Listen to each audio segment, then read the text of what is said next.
The subcommittee will come to order, and good morning to everyone. Today's hearing is not being called perhaps an emergency hearing, but it could very well be.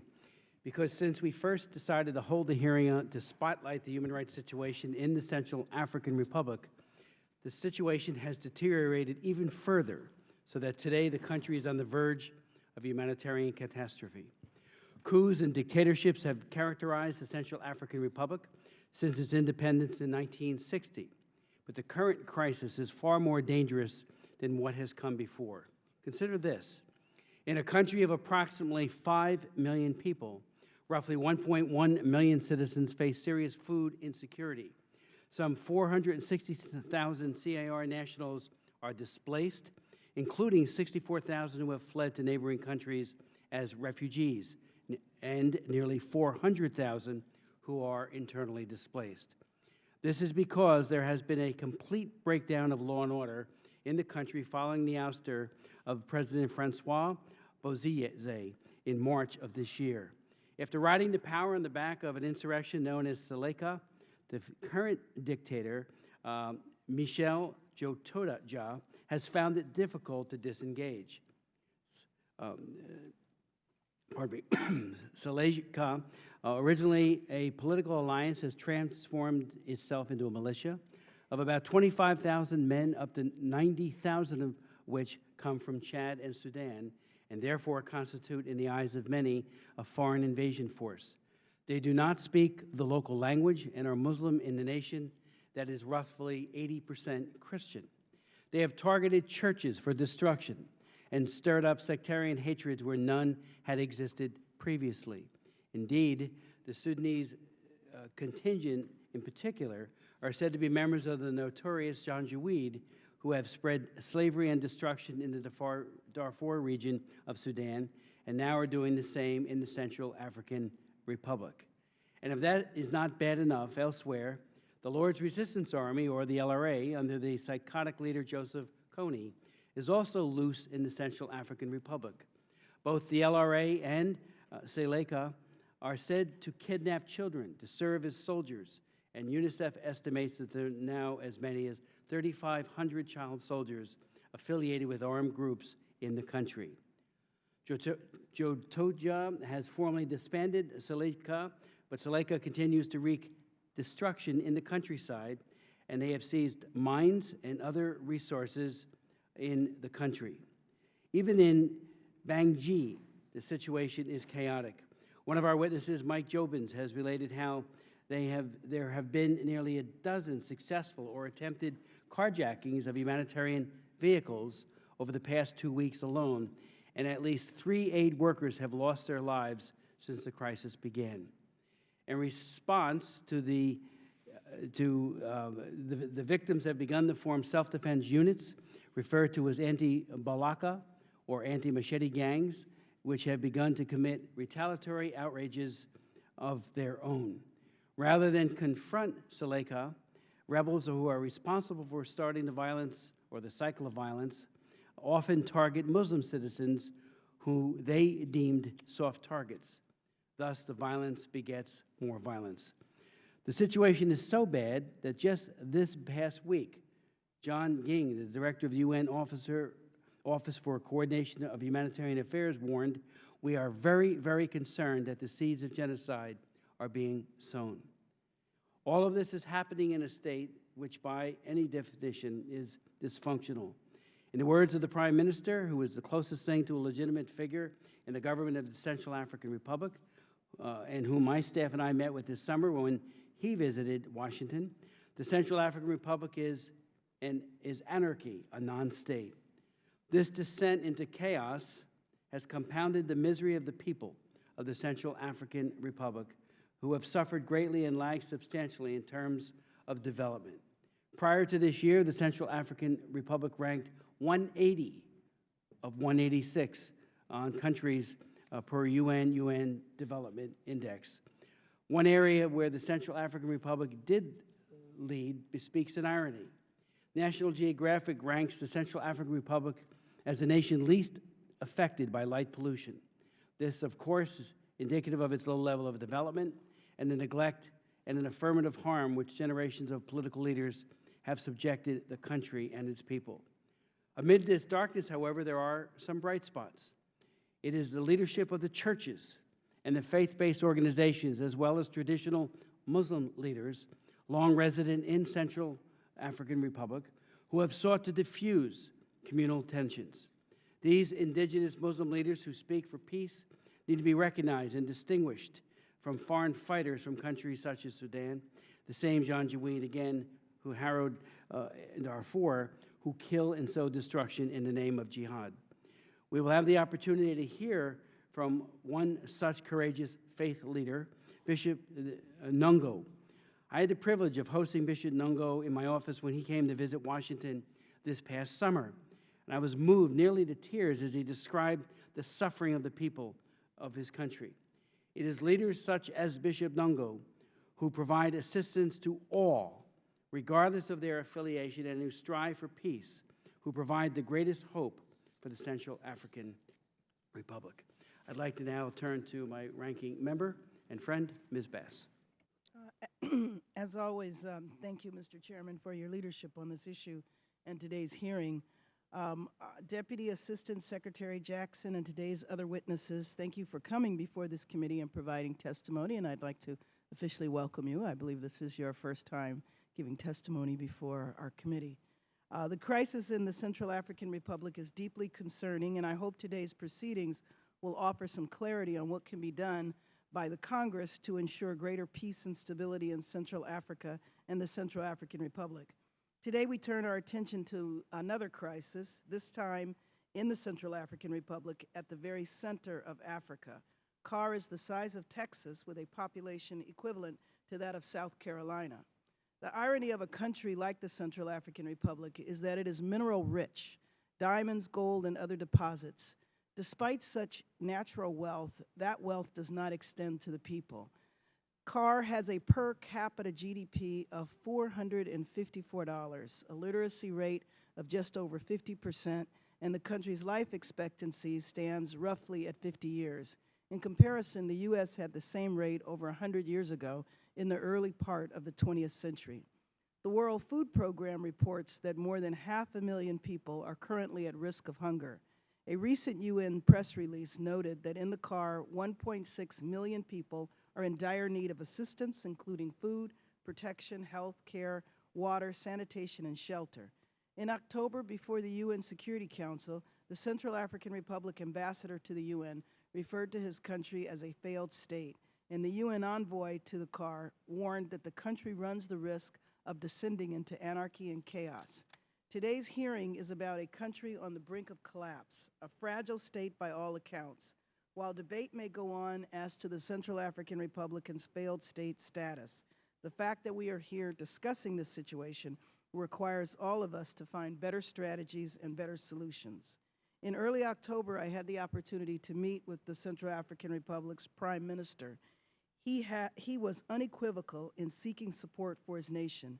I hope that today's hearing helps clarify the role the U.S. and other nations can play towards saving lives, renewing peace, and returning stability to the Central African Republic. I want to conclude by saying the African Union is advancing efforts to strengthen peacekeeping efforts. I'm eager to hear what role the U.S. sees as these efforts move forward. I'm also eager to hear the status of Seleka forces and what can be done to end Muslim-Christian violence. I'm keenly aware that the humanitarian crisis has the potential to worsen. If the Republic continues its downward spiral, what impact will all of this have on U.S. counterterrorism efforts, particularly as we deal with the AQIM, the Lord's Resistance Army, and other rogue groups? Thank you, and I look forward to your testimony. Thank you very much. Mr. Cicilline. Thank you, Mr. Chairman and Ranking Member Bass, for holding today's hearing on this very important issue. The relationship between the United States and Africa has been and continues to be a priority in U.S. foreign policy. The Central African Republic has had serious obstacles to achieving democracy and stability, and like many of my colleagues, I'm increasingly concerned about the impact of such instability and insecurity on the region. Along with our strategic considerations, we also must contemplate the humanitarian conditions within the Central African Republic. The United States has a duty to honor the founding principles of our country and to encourage opportunity, prosperity, and the hopes of an upward social mobility.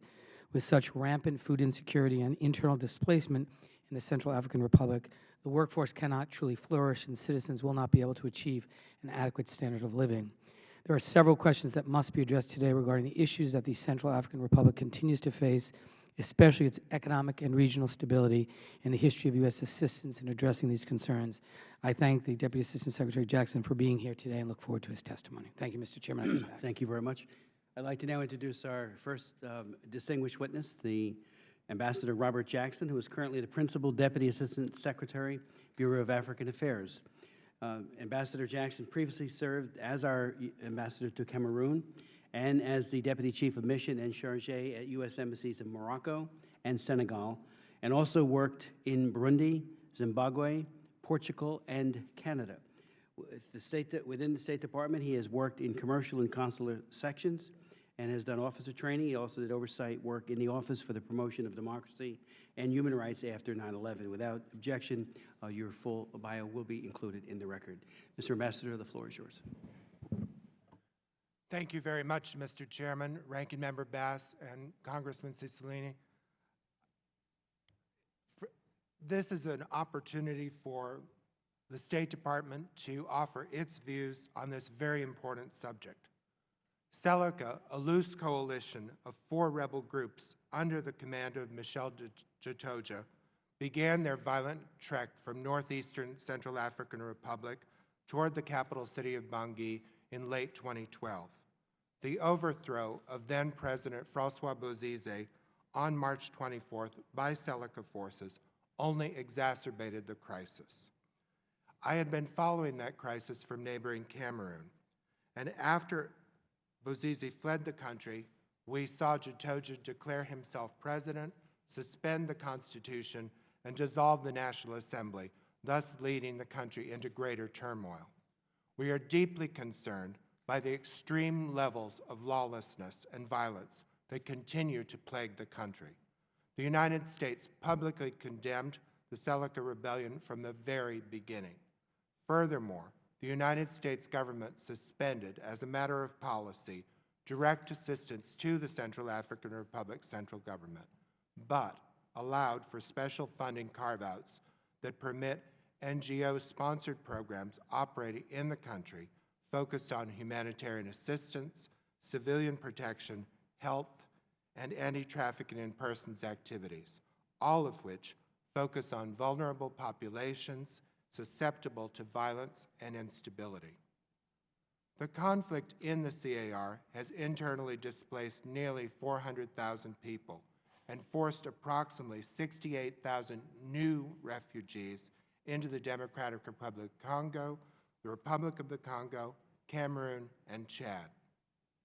In fiscal year 2013, the U.S. government provided more than $24 million in humanitarian assistance to CAR in support of programs providing food and non-food items, health services, access to clean water, and more. The State Department also provided $6.2 million to UNHCR and UNICEF to respond to the needs of new refugees in these neighboring countries. Mr. Chairman, members of the subcommittee, establishing civilian protection in Bangui and the countryside is a prerequisite for a more substantial international presence in assisting the CAR to address the ongoing crisis. In order to help restore peace and assure civilian protection throughout the country, we strongly supported the adoption of UN Security Council Resolution 2121, which expressed the Council's support of the African Union-led international support mission in the Central African Republic, known as MISCA. We believe that MISCA is the best mechanism for quickly addressing the ongoing violence in the CAR, facilitating the provision of humanitarian assistance, and establishing the environment necessary for an eventual political transition to take place. The Department of State is now in the process of notifying the Congress of our intention to provide logistical support, non-lethal equipment, training, and planning assistance to MISCA. We are also urging countries in the region, as well as the broader international community, to assist in facilitating its rapid implementation. We are concerned that the violence between the largely Muslim Seleka rebels and the self-defense militias that have formed in majority Christian communities in reaction to Seleka's abuses is now taking on an increasingly religious cast. For example, fighting in Basangawa and Bangoso between Seleka and local defense militias in September and October sets the stage for what could, in a worst-case scenario, lead to atrocities on an even larger scale than we have witnessed to date. On November 8th, as part of our continued commitment to working with the international community to find an immediate solution aimed at ending the violence and creating stability in the CAR, the State Department's senior advisor for CAR traveled to Bangui for the first time to participate in the third meeting of the International Contact Group. This frank and honest discussion resulted in the Bangui Declaration, which calls for the international community to strengthen the AU-led MISCA military mission and to lend support for the CAR's transitional roadmap. While in Bangui, the United States led the discussion, calling on President Chitoja to reverse his plan to enlist former Seleka rebels into the CAR military. We strongly oppose the trend of past authoritarian leaders in CAR using the military as an instrument of personal power instead of national defense. We have utilized this and other diplomatic engagements, including lengthy discussions with the government of France in Paris last week, as a means to urge regional and international partners to provide troops, additional funding, and other support necessary for MISCA to deploy quickly into CAR. We also use these opportunities to press our international partners to join us in looking for ways to bolster the legitimate portions of the transitional government, including Prime Minister Tangai, so that governance can begin to be restored to the country and we can begin focusing on holding elections by February 2015, as called for in the political agreements that brought an end to the fighting earlier this year. We hope through these engagements that we will have an increased commitment by the international community to be more engaged on the serious issues facing the CAR.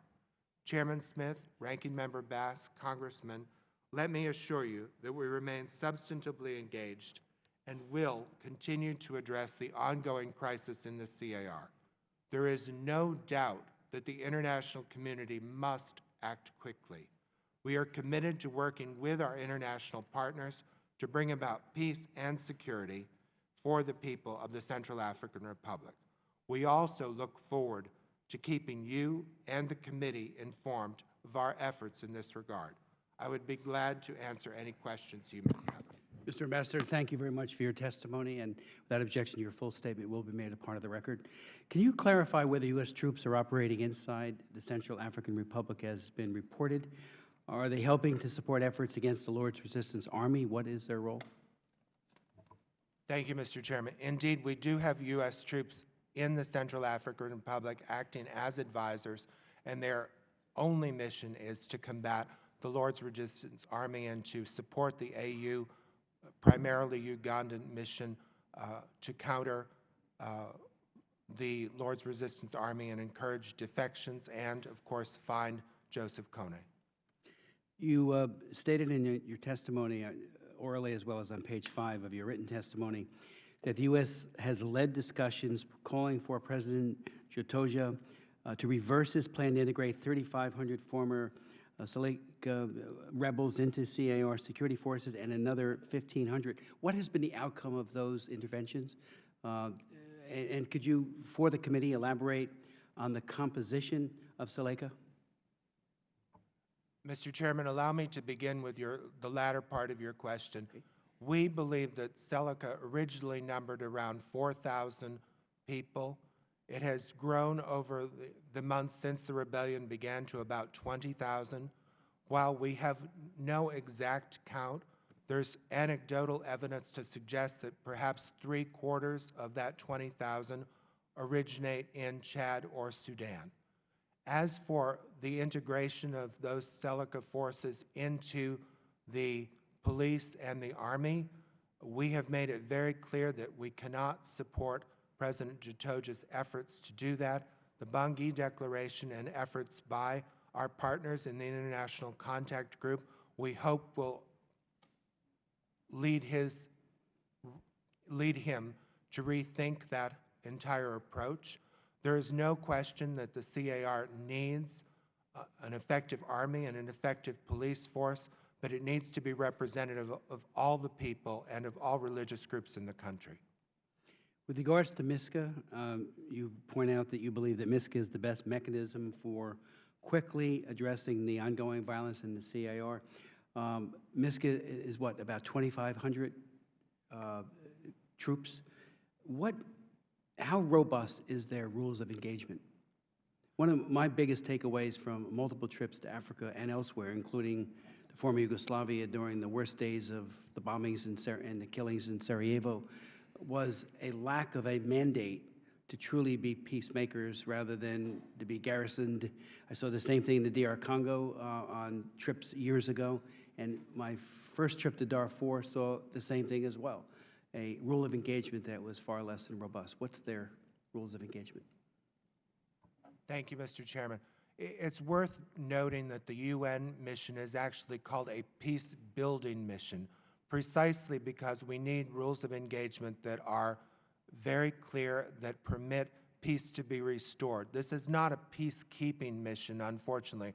We hope eventually it will transition to a peacekeeping mission under AU's auspices. But the key is that right now, the 2,500 troops from the Economic Community of Central African States that are on the ground, plus another 1,500 we expect from those countries, as well as Burundi and potentially other AU members, will be able to restore peace. And they are currently engaged in fighting in cleanup operations, in any operation necessary to restore peace. So they have very robust rules of engagement, and we think appropriate rules of engagement for the situation.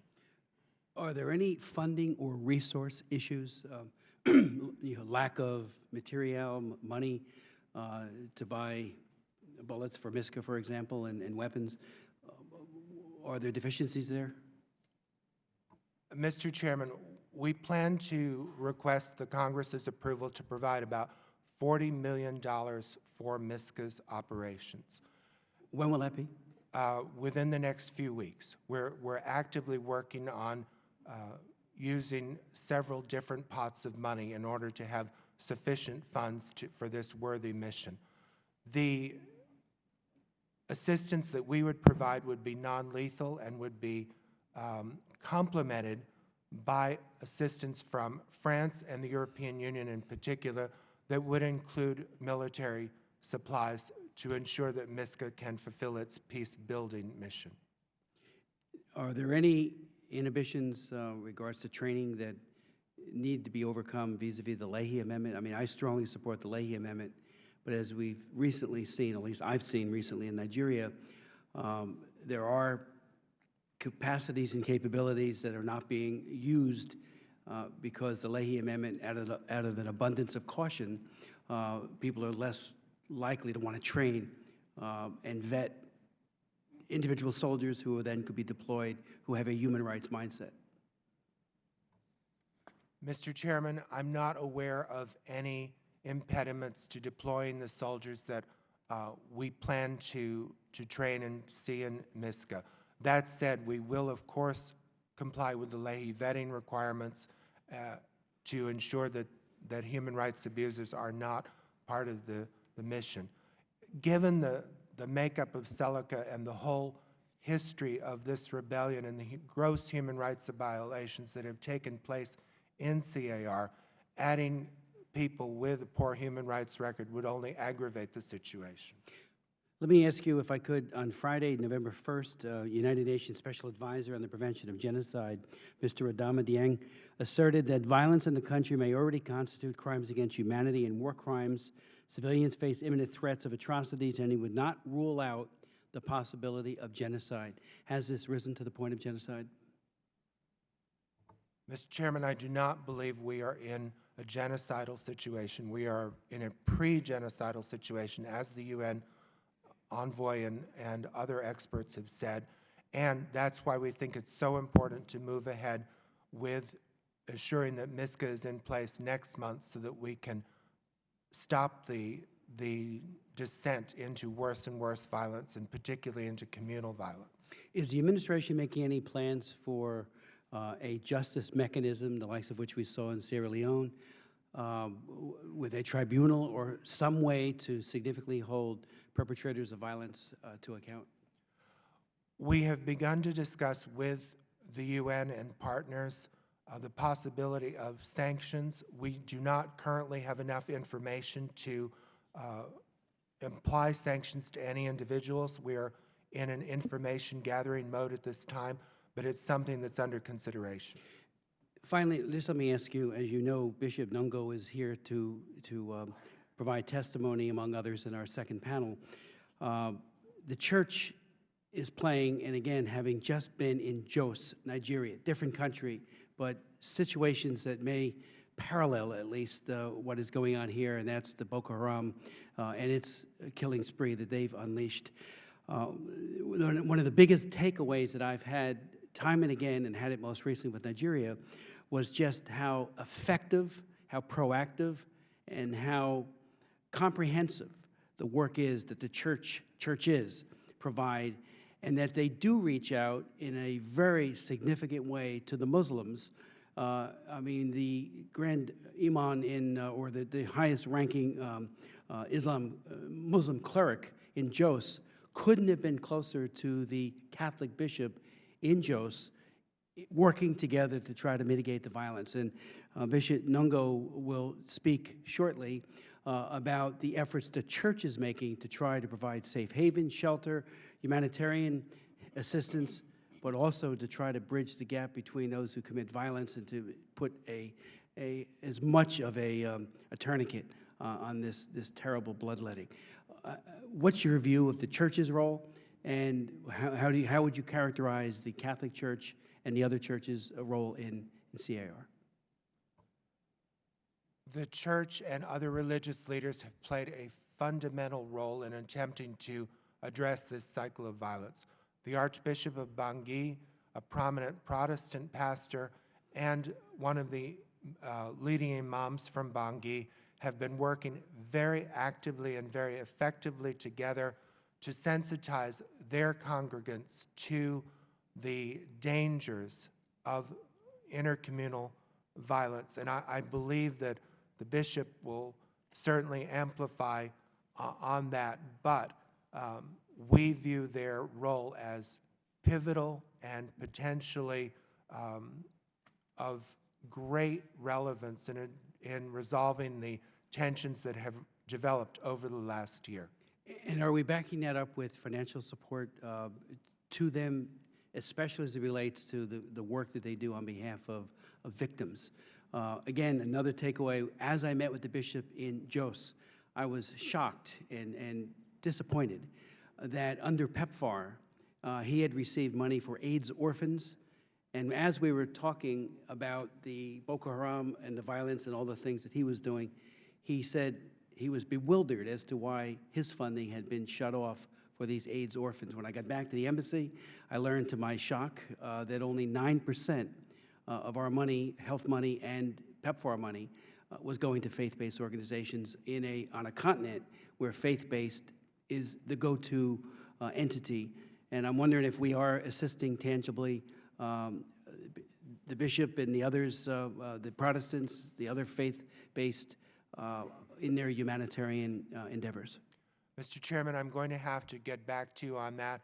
Of the $25 million that we provided in humanitarian assistance last fiscal year, I do not know how much went to faith-based organizations. Could you get back specifically with that?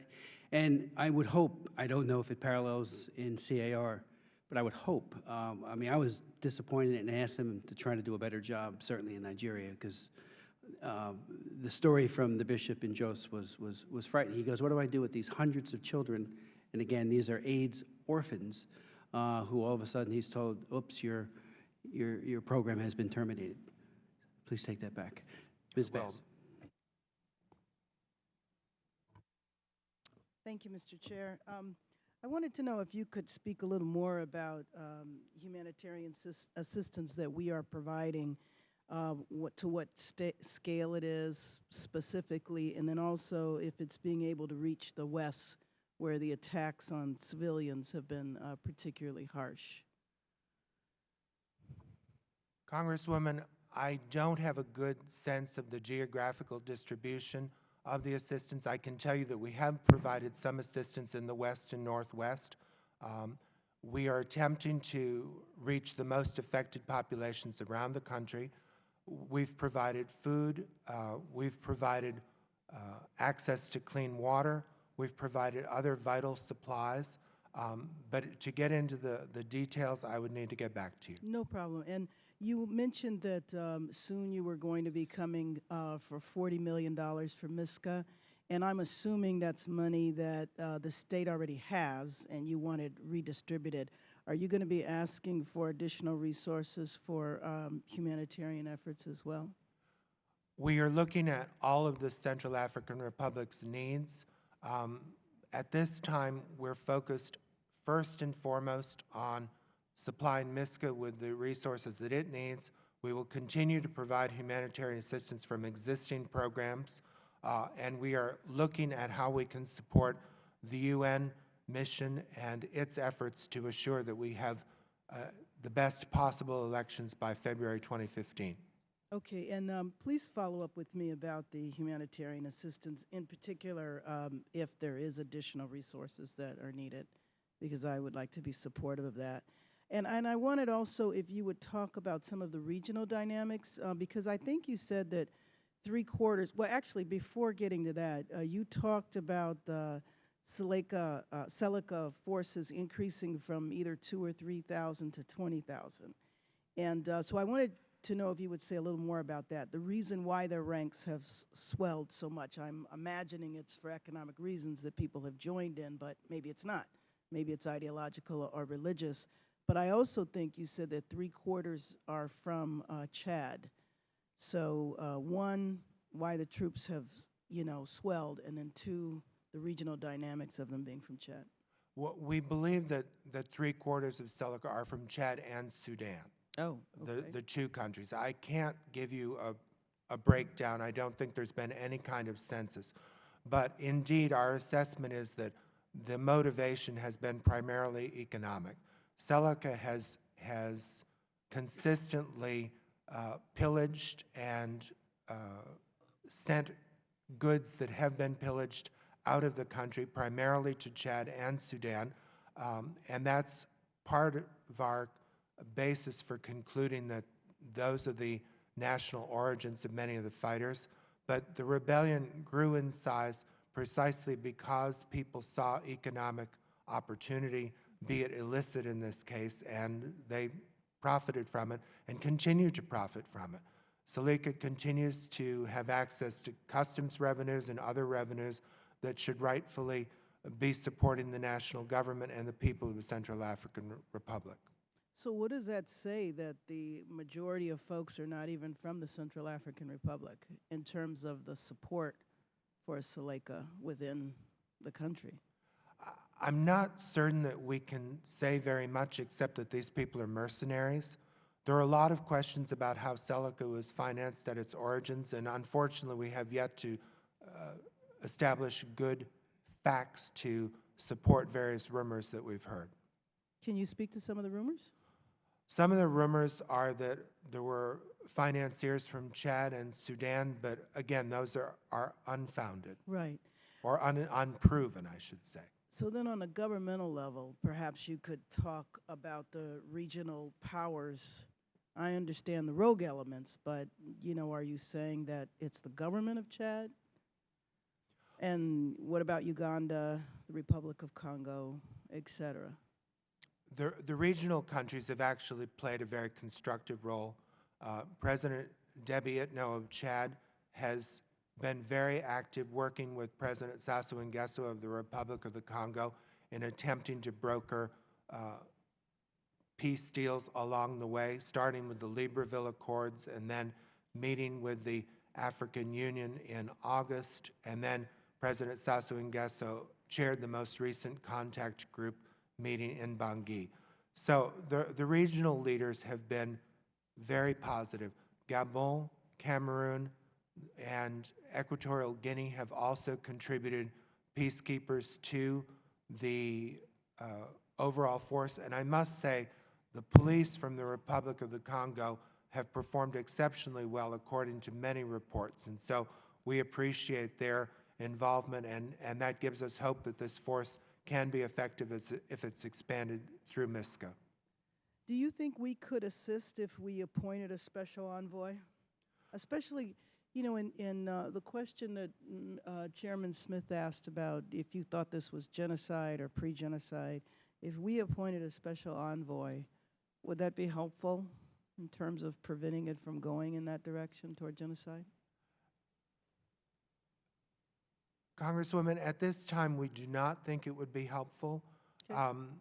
We have a senior advisor who is, as well as a desk officer for Central African Republic. That senior advisor is a person who speaks fluent French, who has participated in the contact group meetings, has had access to very senior officials from the government by telephone on a regular basis, is in daily contact with the locally engaged staff who continue to function at our embassy in Bangui, and we think he's doing a very good job.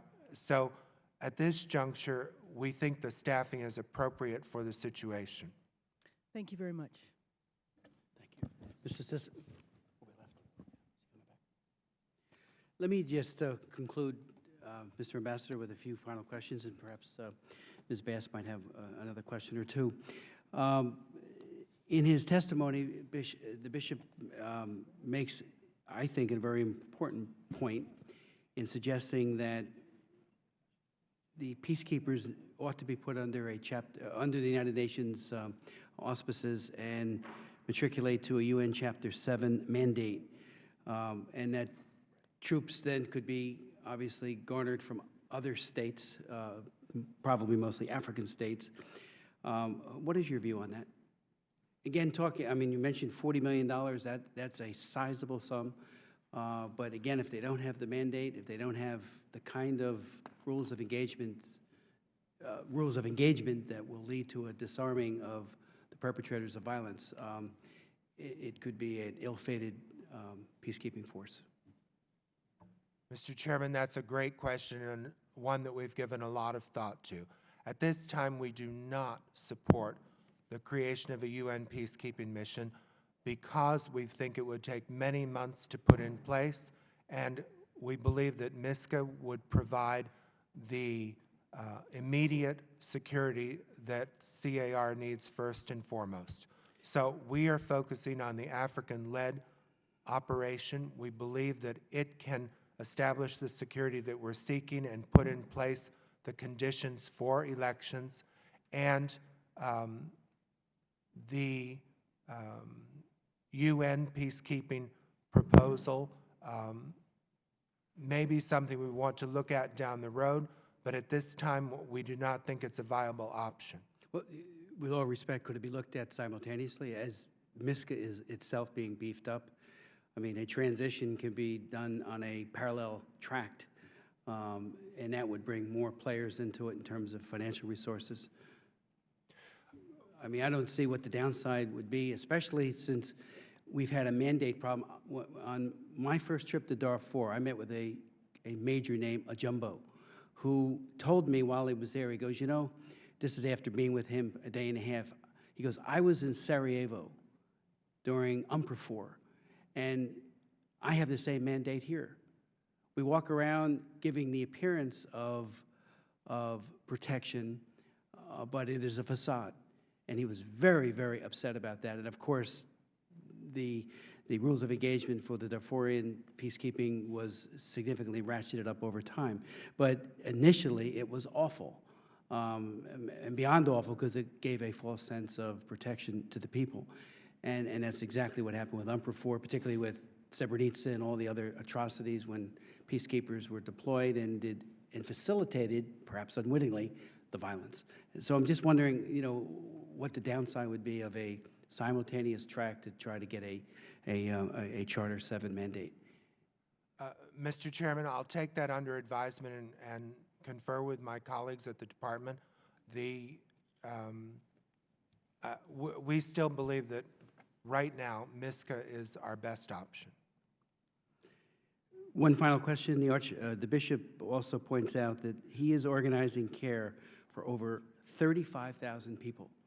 And I would hope, and if you could be in touch with us, you know, either right after this hearing or within a few days, as to how well our resources are supporting through Caritas or Catholic Relief Services efforts, and that goes for other NGOs as well, but he has specific numbers of people in his compound that are receiving protection, and you know, they are in great need. I mean, that's frankly the genesis of this hearing, the meeting that we had with the bishop several months ago, and it has only gotten worse.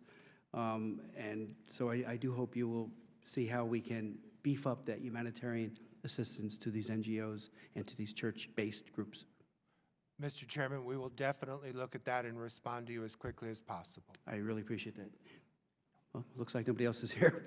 Thank you so very much, Mr. Ambassador, and I really appreciate it. Look forward to working with you again going forward. Thank you, Mr. Chairman. Thank you.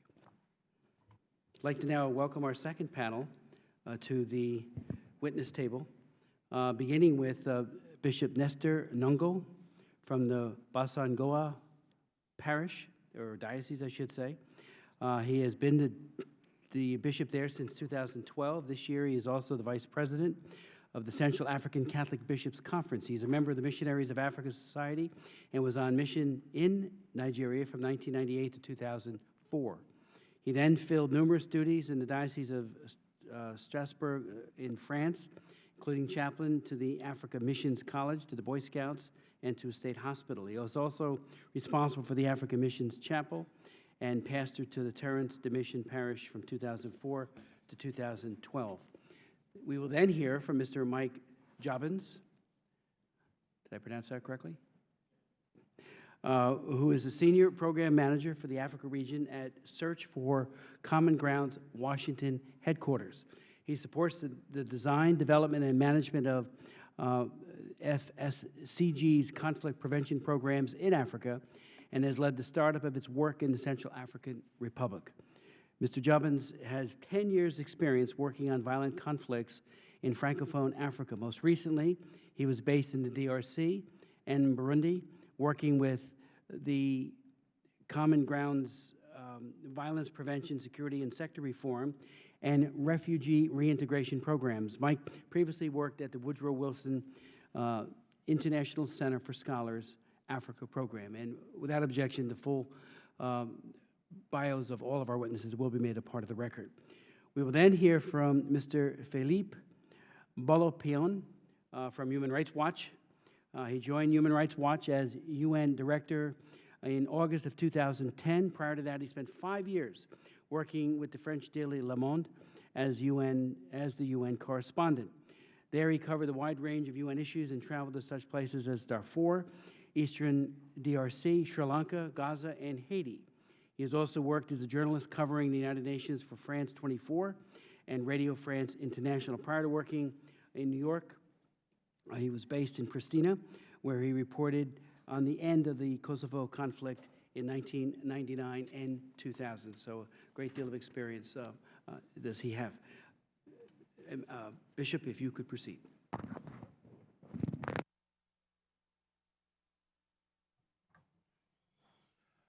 I am Nestor Desiré Nongo Aziabia, Bishop from the Diocese of Bosangwa in the Central African Republic and the Vice President of the Central African Catholic Bishops' Conference. I want to thank you, Chairman Smith and Ranking Member Bass, for the opportunity to testify today. I ask that my written testimony be entered into the record. Without objection, so ordered. And I would ask all of you, don't be as concise as sometimes the rules of this and other committees would suggest. We really want to hear what you have to say, so please take whatever time you need.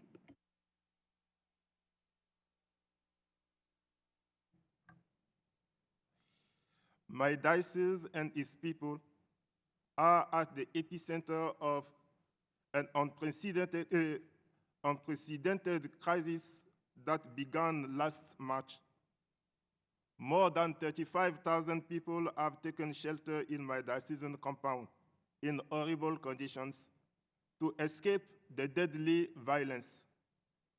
About 440,000 people are displaced in CR, and no one knows how many people have died.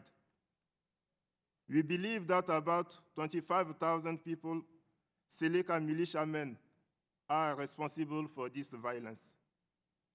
Around 90% of them have been recruited from Chad and Sudan, and most are Muslims. They do not speak nor understand our local languages. The victims are overwhelmingly Christian. In response to the attacks, a small but growing number of Christian Central African self-help militia are attacking Muslims.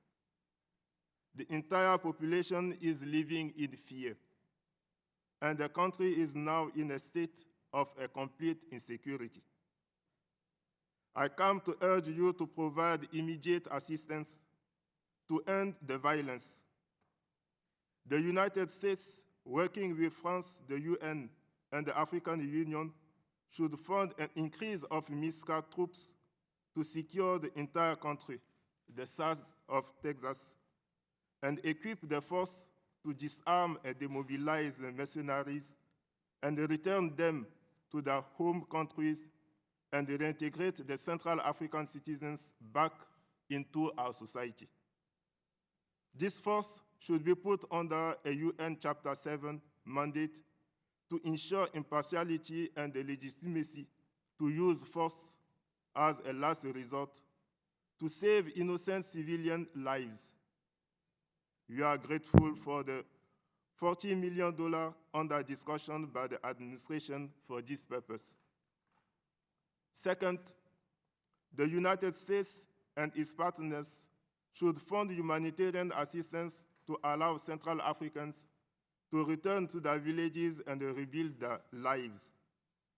Catholic Relief Services is working effectively with the church and will be a natural partner in these efforts. We are thankful for the $24 million committed for this purpose. It is a good start, but more is needed. Third, the United States and its partners should fund the transition process to a legitimate, democratically elected government. We need an independent electoral commission to conduct free and fair elections.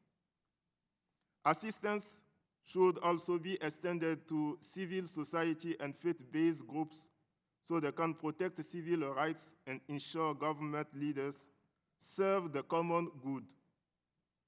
At this difficult time, the Church is the only national institution that is still operating and serving the needs of the victims of violence and destruction.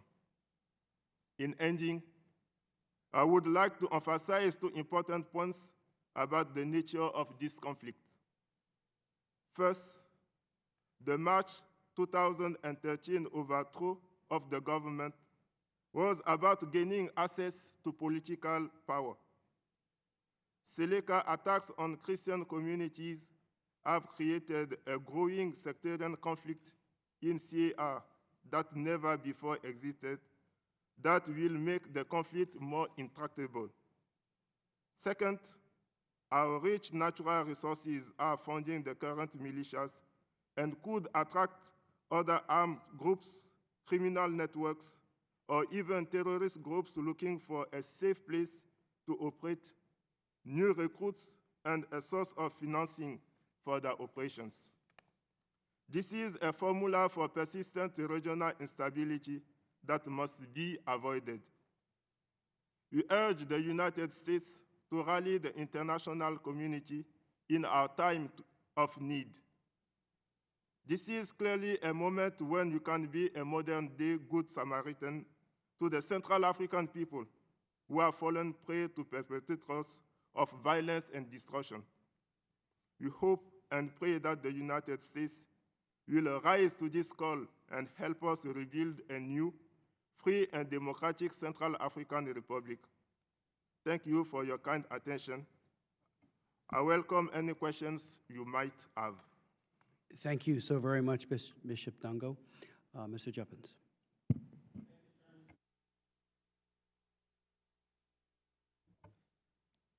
Thank you, Chairman Smith, Ranking Member Bass, and members of the committee. I'd like to also start by thanking Bishop Nongo for the fantastic work that his diocese is doing in Bosangwa, as well as for Mr. Bolopion for the work that Human Rights Watch is doing in documenting the deteriorating situation in the Central African Republic. I also ask that my written testimony be entered into the record. I work for Search for Common Ground, which is one of the largest conflict transformation organizations in the world, and we've been working in Central African Republic since the end of last year, working with Catholic Relief Services to prevent violence using media, using community actions in the southeast, and increasingly around the rest of the country as we see the crisis that we've all noted begin coming out of control. My testimony is informed by our work on the ground, but the opinions and the analysis are my own. I'd like to share with you sort of three things that we consider critical to understanding the situation in the CAR today. The first is looking at the dynamics of the violence, and the second is looking at the trend lines, and the third considering why we think that there's a critical time and opportunity to realistically change the course of action and change the course of the river of the tragic river that we're seeing. The first is on the dynamics of violence. The crimes that have been committed by the Seleka forces are well documented. Human Rights Watch, Amnesty International, and a great number of very courageous Central African media groups, Central African civil society groups have documented these amply. They've documented rapes, killings, arbitrary executions, reprisals against the previous regime, and hundreds and most likely thousands of deaths through those atrocities, both in March and then more recently as we see an uptick in fighting with anti-Balaka groups that you mentioned in your opening statement. The important thing that we're seeing with Seleka is that even though they disbanded in September, they still retain de facto control over much of the country. And in that regard, the command and control structures have broken down and they're much harder to control and to engage with than in the past. It's a group without any clear ideology, any clear platform, or anything that unites them except a sense of opportunism, a sense of marginalization, and a shared faith that many of them are of the Muslim faith. The second part of the violence that we see is that there's been a breakdown of law and order that's created a vacuum. So the LRA, of course, continues to operate. It's been facilitated because many of the operations were suspended during the uncertainty of the transition period. And then we also see poachers coming down from South Sudan, and we see from regular Sudan, and we see a number of upticks in armed banditry of all sorts. So not just Seleka, but new forms of banditry and lawlessness. And third, that was alluded to by Bishop Nongo and is certainly troubling, is the rising uptick in intercommunity violence. The anti-Balaka militias are springing up around the country, and we've seen segregation of nearly every community, every village, every city has been dividing into ethnic neighborhoods, into religiously divided neighborhoods. As a result, with this armament process, with this segregation, with this fear, we see a tinderbox in the local political dynamics where any incident can create a spillover. And so not only have we seen violence in the Northwest, which has always been a hotbed of opposition to the Seleka movement, but we've also seen incidents in Obo, incidents in Zemio, where farmer and pastoralist tensions have boiled over into intercommunal violence. The trend lines in all this are scary. The ingredients for tragedy at a much larger level are there. We see, for the first time in mid-October, we saw heavy weapons used by both anti-Balaka and Seleka forces including mortars and ground-to-ground missiles. We see increasing armament around the country and increasing segregation, as well as an economy that's devastated, a population that's desperate, and a political transition that doesn't seem to be advancing very clearly. It's the same sorts of things that we've seen create frustration and create tragedies in Syria, in the DRC, and elsewhere, and we see those same dynamics at play of segregation, fear, and weaponry. But yet the situation isn't hopeless. We've heard a lot about the upcoming deployment of MISCA, which is certainly a promising, it could be a very promising development if there's sufficient U.S. logistical, financial, and planning support. At the same time, we're also hoping to see security before MISCA gets deployed to secure humanitarian access in the corridors of Bangui. You alluded to a comment I made in my statement that there have been dozens of attacks on humanitarian vehicles. Those are continuing to increase, and as we lose humanitarian space, it not only affects us, but it also affects the entire community that are being served by the humanitarian access. On the second point on humanitarian response, it's important to underline the operational capacity is there. Catholic Relief Services, Mercy Corps, IRC, IMC, many of the major humanitarian actors are there and have the operational capacity to respond, yet funding is short. The UN's combined appeal only garnered 42% of the amount that they requested, and there's a need to ramp up assistance, as well as the capacity to do so. There is not yet the funding as far as we know. The third point in how to accompany this process, as you referenced earlier, is a good one, and that's the role that the religious community and community-based groups can play. There's a risk that before any peacekeepers come, the situation will be already out of control, be too far past the pale. Yet there are community leaders who are there now. There are church leaders, there's media, there are youth groups. There are thousands, hundreds of thousands of Central Africans who are deeply upset with what they see going on. And groups like the church and others can mobilize a response to that in a way that, that can happen before the peacekeepers and prevent some of those dynamics of segregation and violence from coming to fruition. And finally, certainly the transition process is a critical one. We heard from the colleagues from the State Department about the accompaniment of that process, and that's something that we'd like to see continue, particularly with a higher level of engagement from the United States, more consistent political engagement. Certainly the nomination, the naming of a special advisor is helpful, but at the same time, making sure that there's an embassy that reopens in Bangui as soon as it's feasible from a safety perspective. In the meantime, maintaining contact with the transitional authorities, with the civil society is critical as these decisions are being sorted out, because without a clear political future, without understanding what is going to happen to these Seleka forces, if there's going to be demobilization, what will happen with the electoral process, it's very unclear what the future of the political leadership is in the country, and impossible to find an exit to the crisis in that context. So those are sort of the 4 points that we consider priority actions for U.S. engagement. And I'm open to your questions, and thank you again for your time. Thank you very much for your time, for your wonderful work on the ground, and for these very specific recommendations. Thank you so much. I'd like to now recognize Mr. Bulapian. Thank you very much, Mr. Chairman. Thank you very much, Ranking Member Bass. And I would ask that my statement be entered for the record as well. So I work for Human Rights Watch, which is a human rights organization. And 3 weeks ago, I arrived in Bangui. I was carrying piles of our latest report there. It's a brutal read. It's a report that details abuses committed by the Seleka fighters between March and June of this year. For many months now, they have killed scores of civilians, women, children. They have pillaged, burnt entire villages, looted as well, and they did this with complete impunity. So arriving in Bangui, I knew that the situation was very bad, and yet I was not fully prepared for what I found on the ground there. We quickly made our way to Bosangoa, where the bishop is from, which is in the northern part of the country. And as soon as we arrived there, we saw the Seleka. They are in control. They rule the town, and we saw what they looked like. To be very clear, it's a bunch of very young men wearing random uniforms, flip-flops, carrying old weapons, but they are the law in town. We went to the church. which has now become the center of a makeshift displaced people camp. I've seen my share of camps in my career. I can tell you this is one of the most horrible I've seen. It stinks of human waste. There is smoke everywhere, sick people, children. It's a very, very bad camp. And the real tragedy is that many of the people I met in this camp live just nearby, some only a few hundred yards from the church. They were not displaced by a natural catastrophe, they were just displaced by fear. Because whenever they try to leave the camp and work on their fields, for example, they get shot at by the Seleka fighters who control the town. As a matter of fact, in front of the church, I met a young woman, roughly my age, Florence Namgafo.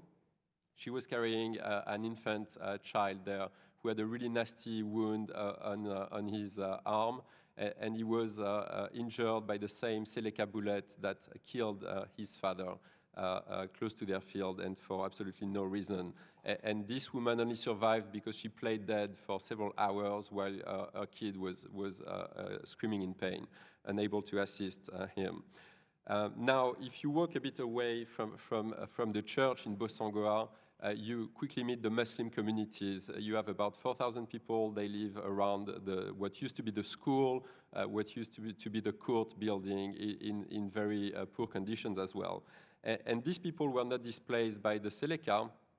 They were displaced by anti-Balaka violence. And as you've heard, the anti-Balaka are these militias of mostly Christians. They are supposed to be about self-defense. But the story we were told by Muslim residents there are very different. It appears that in many instances, these anti-Balaka use the same brutal tactics as the Seleka and target civilian Muslims for the only reason that they are Muslims. So, for example, I talked to a few men there who told me that their village was attacked only a month ago by anti-Balaka. 5 a.m. in the morning, they come in the village, where you have also a few Christian people. They go to all the Muslim houses, take everybody out, and started saying things like, you are Muslims, you are Seleka, we are going to kill you, we are going to kill all the Muslims. They proceeded to separate what they call the men, which really are the boys 10 years old and up, from the women and the other kids. They slit the throat of a young man, 27-year-old. The other men panicked, started to run in every direction. The Seleka men, who were mostly men in civilian with machetes, but a few guys in uniforms with AK-47 as well, they started shooting at them, and they killed 4 more people, including a 13-year-old boy. The other men made it out to the bush, many of which I talked to. And when they came back at night to see what had happened, the women and the kids were gone. They could figure out from the footsteps in the sand that they had left with the anti-Balaka, but they don't know what happened to them. They think they are probably dead. The village was burnt to the ground. All their cattle, which is their livelihood, was killed. Only the heads of the cows were laying on the ground. In the same camp, I talked to another man, an older Muslim man. His name was Massadou Bishefu. And he had 2 wives, 11 kids and grandkids, and the same thing happened to him in early September. Anti-Balaka came in. He was able to escape and hide in the grass, but he saw the anti-Balaka men take each and every of his 11 kids and grandkids to anti-Balaka man with a knife, who slit the throat of each and every of them one by one. So, you know, what we heard when we were there was a bit new to us, the sort of new sectarian religious undertone to the violence. We did not hear that when we were in the country between March and June. And it's extremely worrying in the country like the CAR, where people have lived well for many years. And it's not a conflict that was about religion to begin with, but people with guns on both sides seem to be using religious tensions to justify the crimes they are committing against defenseless civilians on both sides. So what this could do to the whole country, of course, is extremely worrying. It's hard to predict. And to get a better sense of it, we ventured a bit outside of Bosangoa. We went to a small town called Zere, and the bishop, I'm sure, is familiar with this place.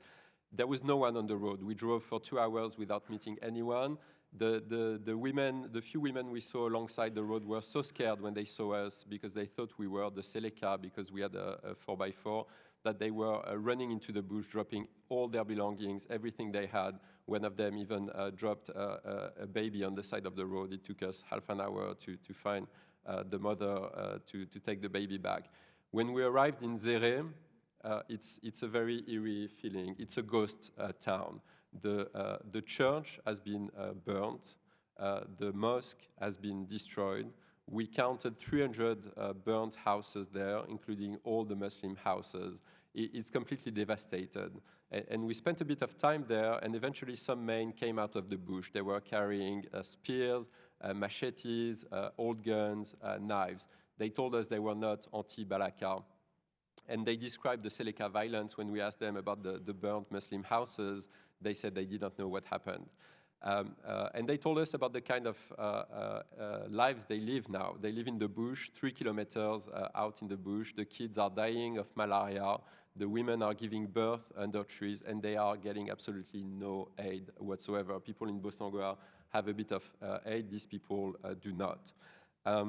So to conclude now, what could the US government do to prevent the country from spiraling further into chaos? First, I think the US should support the deployment of a UN peacekeeping mission. I think it would be a mistake to put all your eggs in the MISCA basket, in the African force basket. I saw them on the ground. There are too few of them. They are ill-equipped, not very professional. They provide private security for money in Bangui, in Bossangoa. They get pushed around by the Seleka. They sell beer and bottled water. Put simply, I think they are not up to the task. Now, they are the only game in town for now, and it is true that a UN peacekeeping mission would take some time to deploy. But I think, Mr. Chairman, you were right to say that preparations for that could start right now with no real downside to this. And I believe that in places like Zere or Bossangoa, a few blue helmets, a few professional peacekeepers would provide enough security that people would go back to their homes, rebuild, cultivate their fields, and restart their lives there. Second point, the humanitarian aid. I believe the US could provide much more. The needs are staggering, and the people, especially living in the bush, are getting absolutely nothing and dying of diseases that could be easily treated. Third point, I think the US could start sanctioning some of the people who are committing the worst abuses there, including Seleka leaders. Some of them are starting to get real access to a natural resource, to money, and they would care. And the US should push the UN to do exactly the same thing. Right now, there is complete impunity for these crimes. Sanctions would not be the perfect solution, but at least it would signal that there is a cost for these abuses. So thank you very much, Mr. Chairman, and of course I'm happy to answer any of your questions. Mr. Bolopian, thank you very much for your recommendations, your work on the ground as well. Because I know she does have to leave, I'd like to yield to my friend and colleague, Ms. Bass, Thank for you questions. very much, Mr. Chairman. Following up from each of your comments, I wanted to know, since each of you have been there recently, do you see U.S. assistance on the ground? Do you see evidence of it? And what type of assistance do you see? And maybe each of you could comment briefly to that. Maybe I will go first. No, I did not see any U.S. assistance, though I was not engaged in delivery of any humanitarian aid, so I wouldn't take this as a probing sign. From our end, we are supported by USAID and us and Catholic You Relief receive Services. funding from We are USAID? supported to respond to the needs of communities in the southeast of the country, which is not this area that's been most affected as of yet. We understand that there are discussions about additional U.S. assistance to a number of actors in the country, but I don't know the status of those beyond the current programs that we've had since before this current crisis. If you had assistance to go into other areas, do you have the capacity to do that? Yes, we do, and many of the humanitarian organizations on the ground do have the capacity to respond to almost every one of these needs. There are health actors, there are food security actors, there are peace and conflict resolution organizations. So there is the capacity to respond. It's at the moment of mobilizing resources and ensuring a modicum of security to begin operating. Bishop? the American embassy in the Central African Republic has closed down long time ago. I would say there is no presence, no American presence as such in the Central African Republic. And of recent, the American government made a statement calling all its citizens to come back to the state or not to travel to the Central African Republic. But so far as I know, there is a Catholic Relief Service which is present in the Central African Republic, working in Bangui, in the eastern part of the Central African Republic, in the region where the LRA are operating. In the crisis we are living in Bosangwa since the 8th of September, the first humanitarian assistance we received, it was through CRS. Thank you. So I want to ask you, in general, the panel, a question, if you can provide options and suggestions for ways in which the U.S. government could best support civil society in the Republic, but then I'm not exactly sure to what extent civil society is functioning. So maybe you could respond to both accounts. To my best knowledge, the best way of helping the civil society in the Central African Republic, it will be through American organizations such as CRS. They have a foot ground on the ground, they know the reality, and they can help efficiently monitoring any funds coming from the American government. To our perspective, there's certainly a role for civil society and for all sorts of actors in responding to the crisis, not just the formal civil society, human rights groups that have been involved in documenting the abuses and in lobbying against them, but also church leaders, media organizations. We've seen the work that the bishops have been doing with the imams in a number of cities to reduce tensions and begin establishing relationships and to break down some of those rumors and fears. At the same time, there's a need to take that work to scale. There's only so many people you can have in a meeting room as you sort of talk through these issues. And so what happens is the events in Bosangwa, for example, of when people hear of that elsewhere in the country, that creates fear throughout the entire country because of the events that are happening there. And the good work that's being done isn't necessarily getting out. So when people turn on the radios, they listen to the Radio Centrafrique, they listen to the atrocities that are being committed, they listen to news or rumors and fear that spread, but there isn't any opportunity for people to carve out another solution.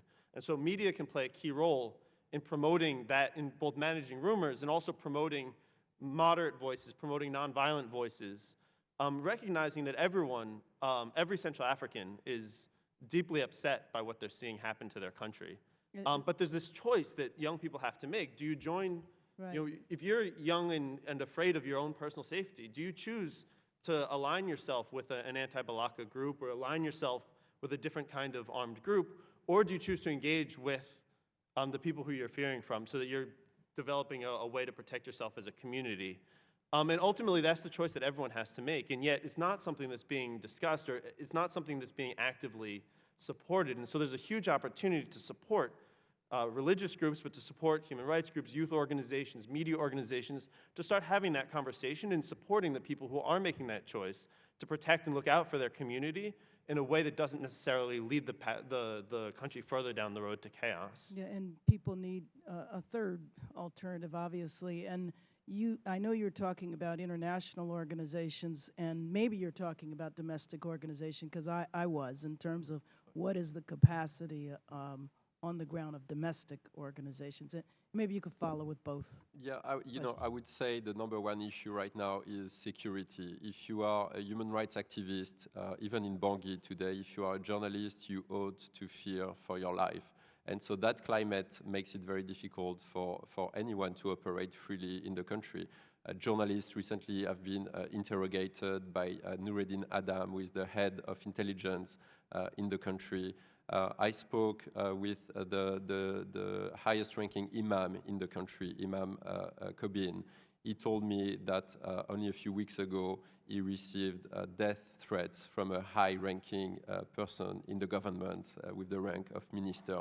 So as long as you have this kind of climate, and as long as you have men with guns doing whatever they please in Bangui and in the rest of the country, it will be very hard to allow civil society to really flourish. Yeah. And when you were describing the religious violence, you were describing it on both sides, I believe. Christians to Muslims, Muslims to Christians? Absolutely. I think the tragedy right now is that you have in the country two armed groups, the Seleka, who are in power, the anti-Balaka, mostly Christian militias, and they almost never fight each other off. It's very rare. What they do is attack civilians, defenseless civilians, with brutality from communities they believe are associated with their enemies. So the Seleka will attack the Christian population of a village. The anti-Balaka will retaliate against the Muslim population of the same village. The Seleka will come back to punish the Christian population for this attack. So both groups, as far as we can tell, are using the same brutal and bloody tactics. And I believe that the three of you had a difference in terms of whether or not the U.S. should appoint a special advisor, special envoy. I wanted to know if you could respond to that. And then I just have one more question after that, Mr. Chair.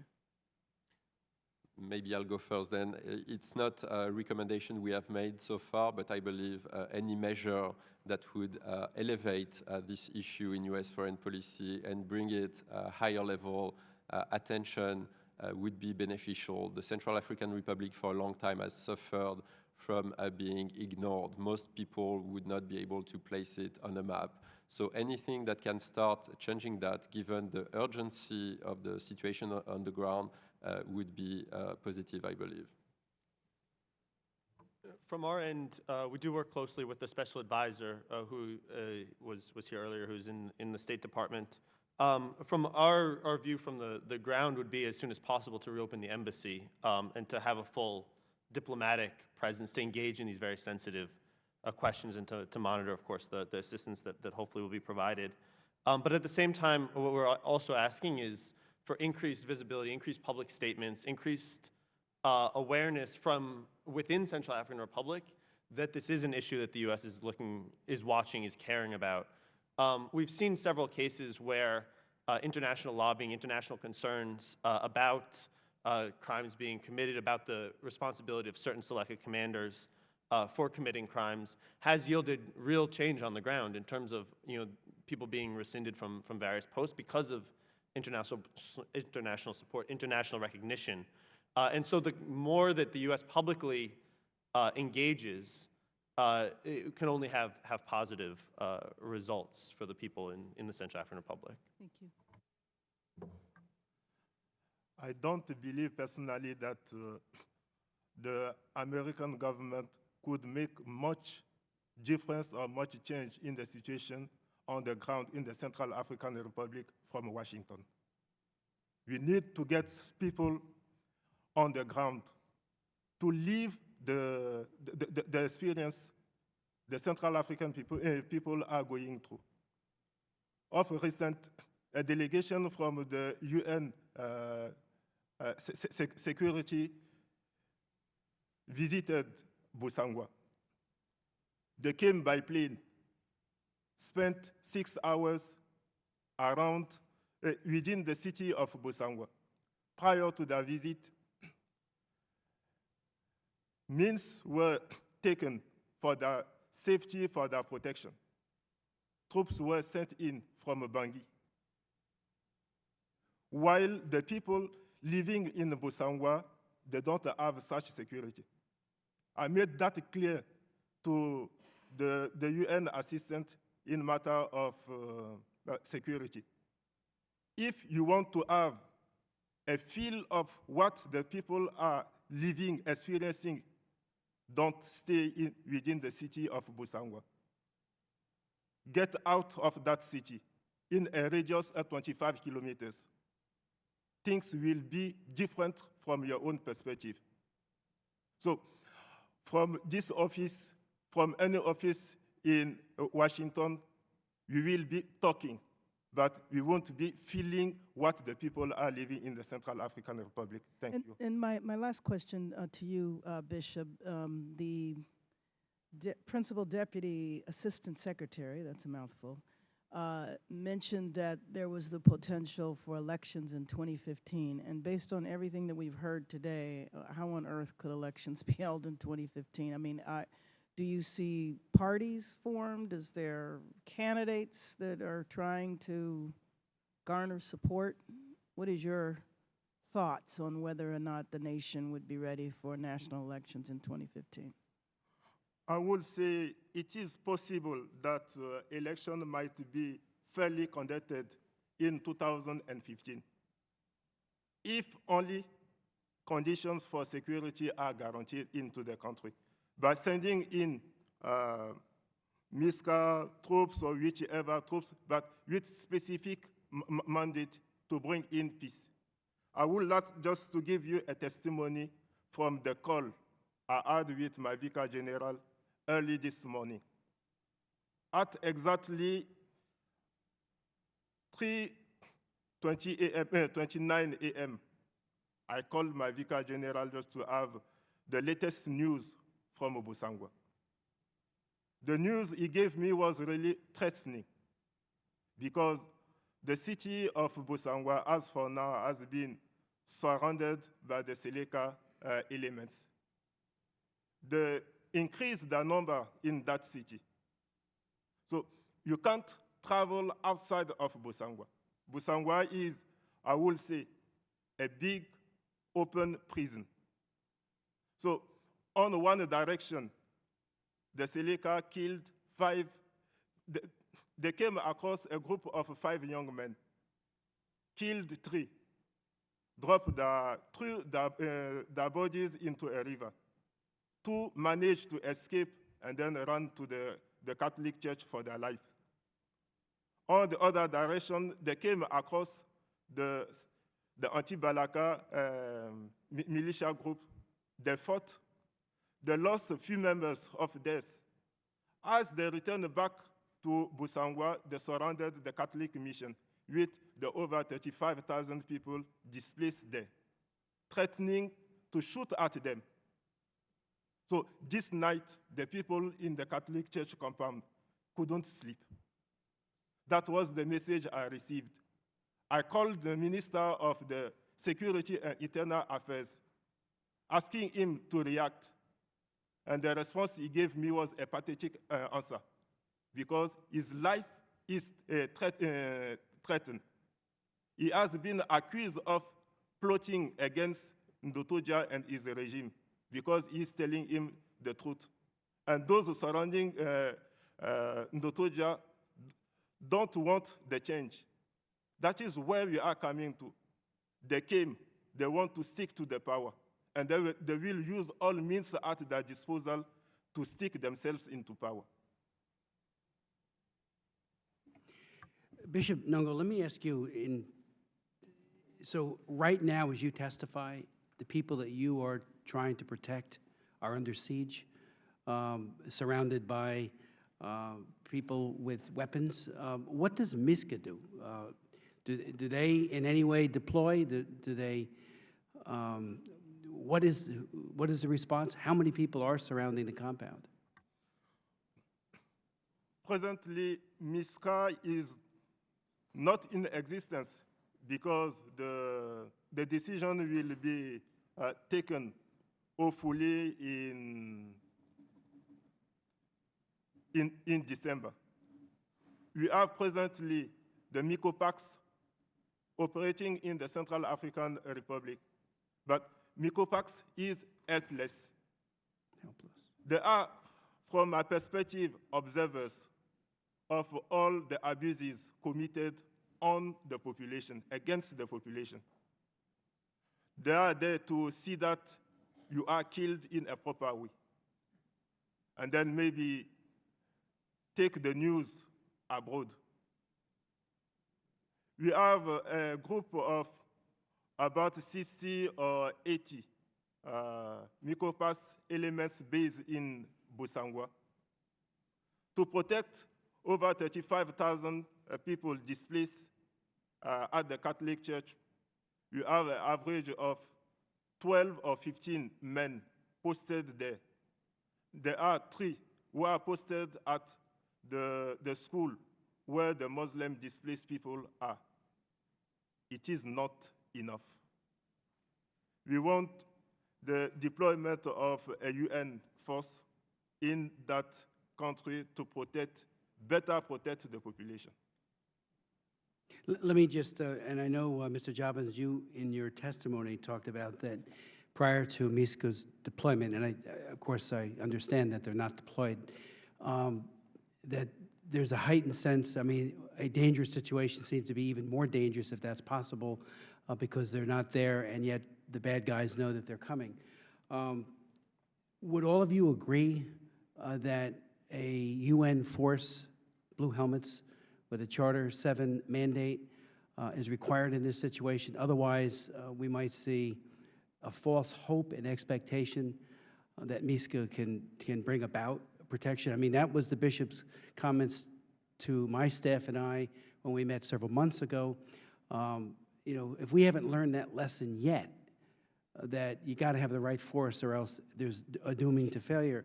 Matter of fact, I was struck in your testimony, Bishop Nungo, when you pointed out that there is a de facto occupation occurring in the CAR, a foreign occupation at that.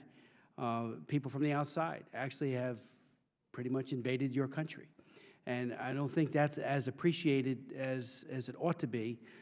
So if you could speak, if you all would, to, I mean, I'm thinking that what this subcommittee will do, at least I will, and I'm sure I'll be joined by other members, would be to write the administration along the lines of the questions that I suggested to the ambassador earlier, that there's nothing to preclude simultaneously working to get this under, under UN auspices, and also with a much more serious mandate. And certainly Charter 7 or Chapter 7 mandates are the best.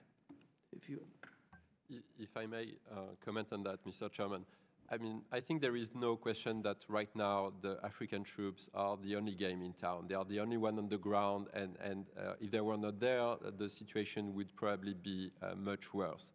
Now, is that enough to face the challenges the country is facing? Absolutely not.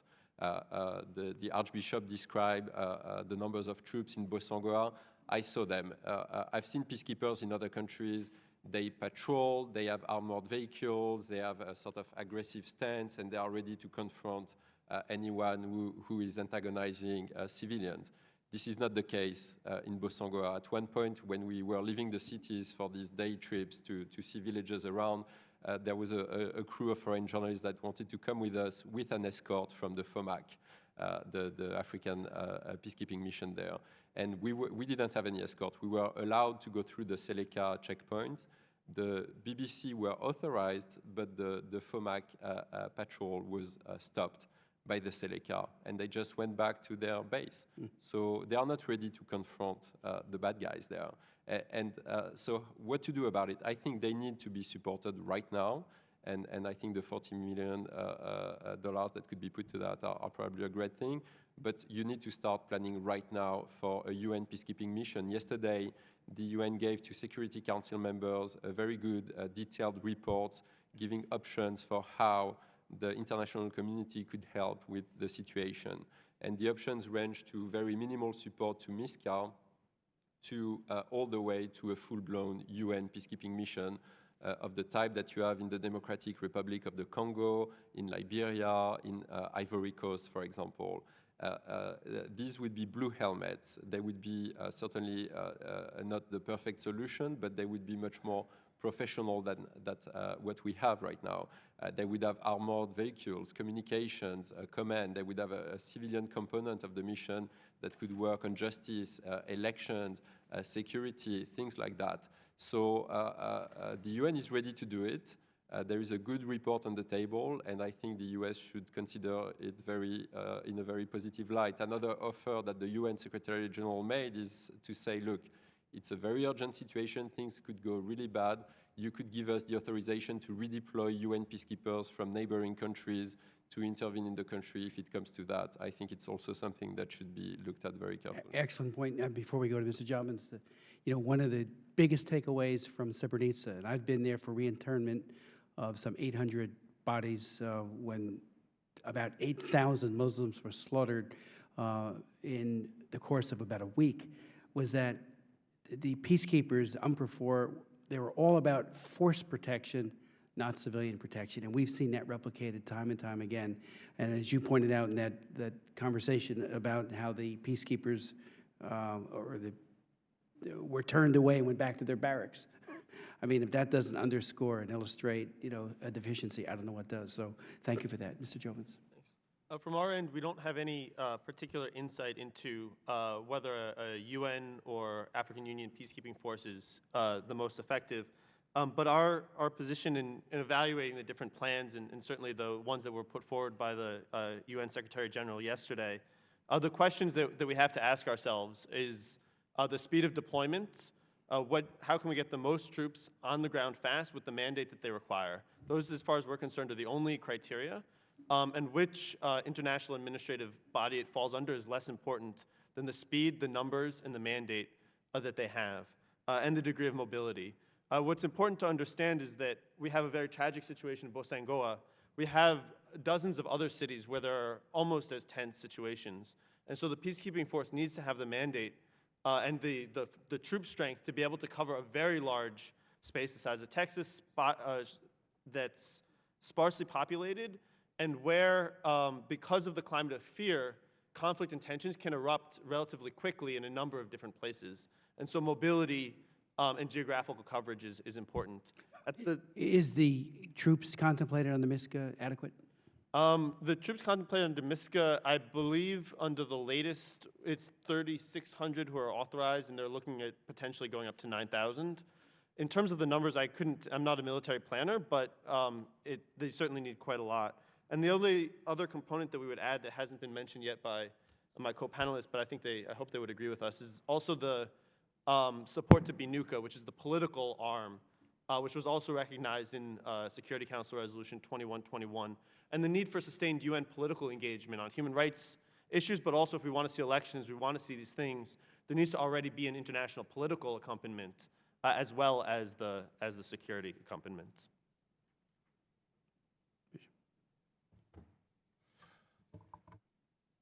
Mr. Mueller, in his report after the visit he made to the Central African Republic, made that statement. The 3,600 men from the MISCA is far below what is needed on the ground. So there is a need to increase that number to 10,000 men, I would say. And the composition of the country members should be also looked into. From the perspective of the Central African people, the contribution of Chad as a state in the crisis in the Central African Republic has not been clear, because Chad has been, in a way, instrumentalizing the crisis in the Central African Republic for its personal benefit. On economic side, in the northern part of the Central African Republic, Chad has drilled his oil. They have 2 wells. One of the 2 wells is on the Central African Republic soil. So you do understand that the continuous crisis in the Central African Republic, the insecurity, will help Chad to continue exploiting our natural resources without anybody looking at it. We have this long troubled relationship with Chad as far as cattle herders and farmers are concerned. Chad is a desert country. They need grass for their cattle. And according to international law, there is a consumer's track made for the cattle herders, but they are not respecting this consumer's tract. They take their cattle into farmers' field, destroying the crops and everything. That has been, for the past years, source of tension between farmers from the Central African Republic and cattle herders from Chad. So those cattle herders come with rifles, guns, they shoot at the farmers, burn down their houses. And the creation of the anti-Balaka groups, it is not just a new event, because the anti-Balaka groups are being formed since the 90s to fight the armed robbers.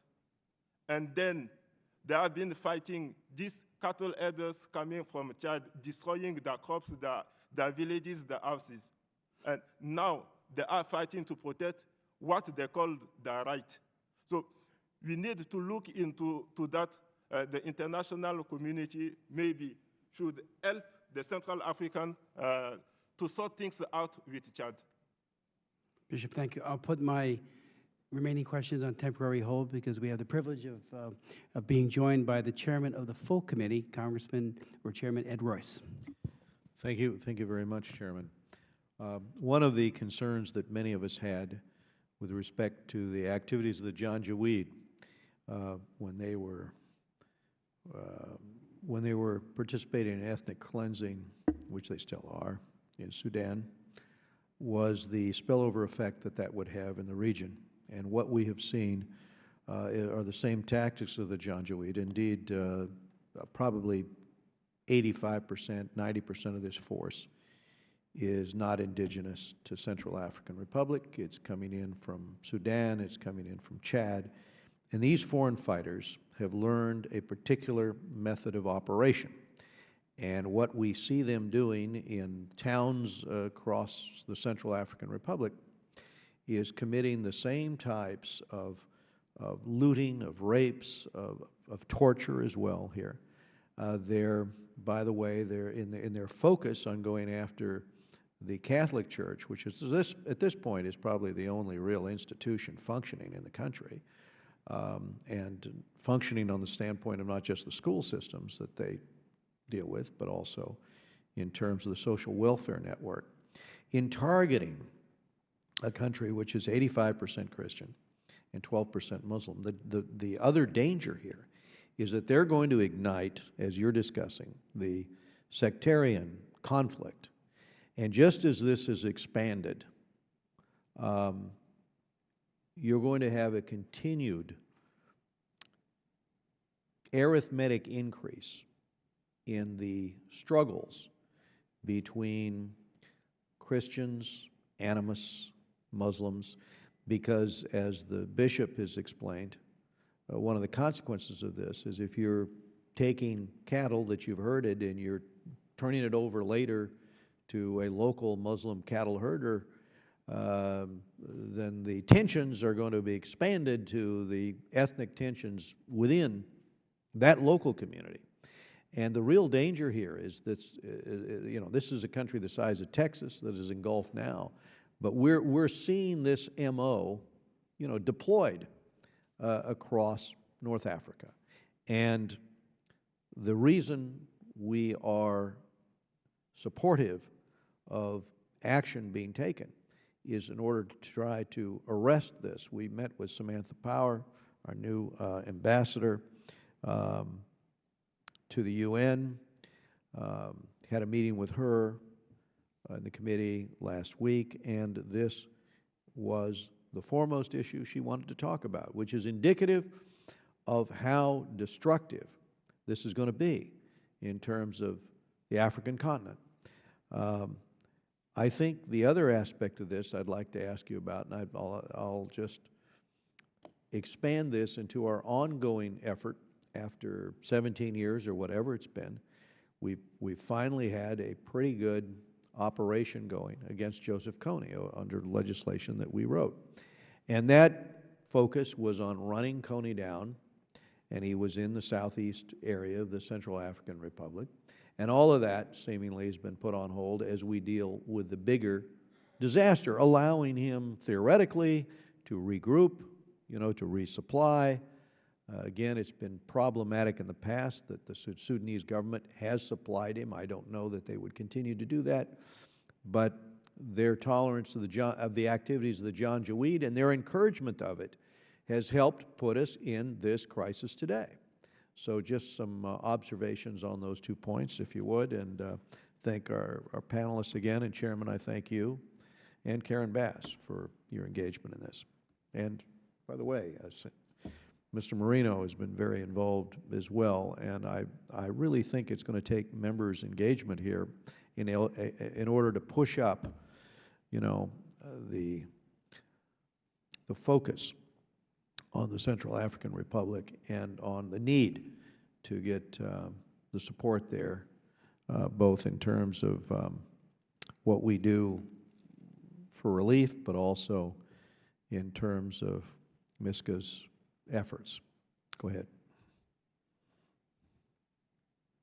Thank you, Chairman Royce, and thank you for all of the work that the entire committee has been doing to bring attention to this issue. On the first question of the influx of this movement and of Seleka inflaming wider religious tensions, it's certainly a trend that we've seen, and one that we're very fearful of will continue to increase. The pattern in several places, including in Bangassou and Yaloke, we've seen that when Seleka units or Seleka groups felt under attack, that they sought to actively rally the local Muslim community to their cause. Many of these communities are ethnically pulled, many of them are not from the same backgrounds of the Seleka forces, but we see them trying to forge these alliances or trying to establish a local support base, because many of them come from far afield. They're looking to establish roots in the country and reaching out and involving Muslim communities to do so, which is triggering the back and forth reprisal attacks that we've heard of and that Bishop Nongo illustrated so well. And so that's a worrying trend. It's one that may continue as the movement continues to fracture. We've seen fighting now between Seleka groups, and as this sort of mixed group divides and continues to try and set down roots, we see risks of further attempts to mobilize civilians. On the question of the fight against the LRA and Joseph Kony, it's true that up until this most recent violence, that there had been a lot of significant progress in reducing the operational space and encouraging defections, and that was set back by this instability.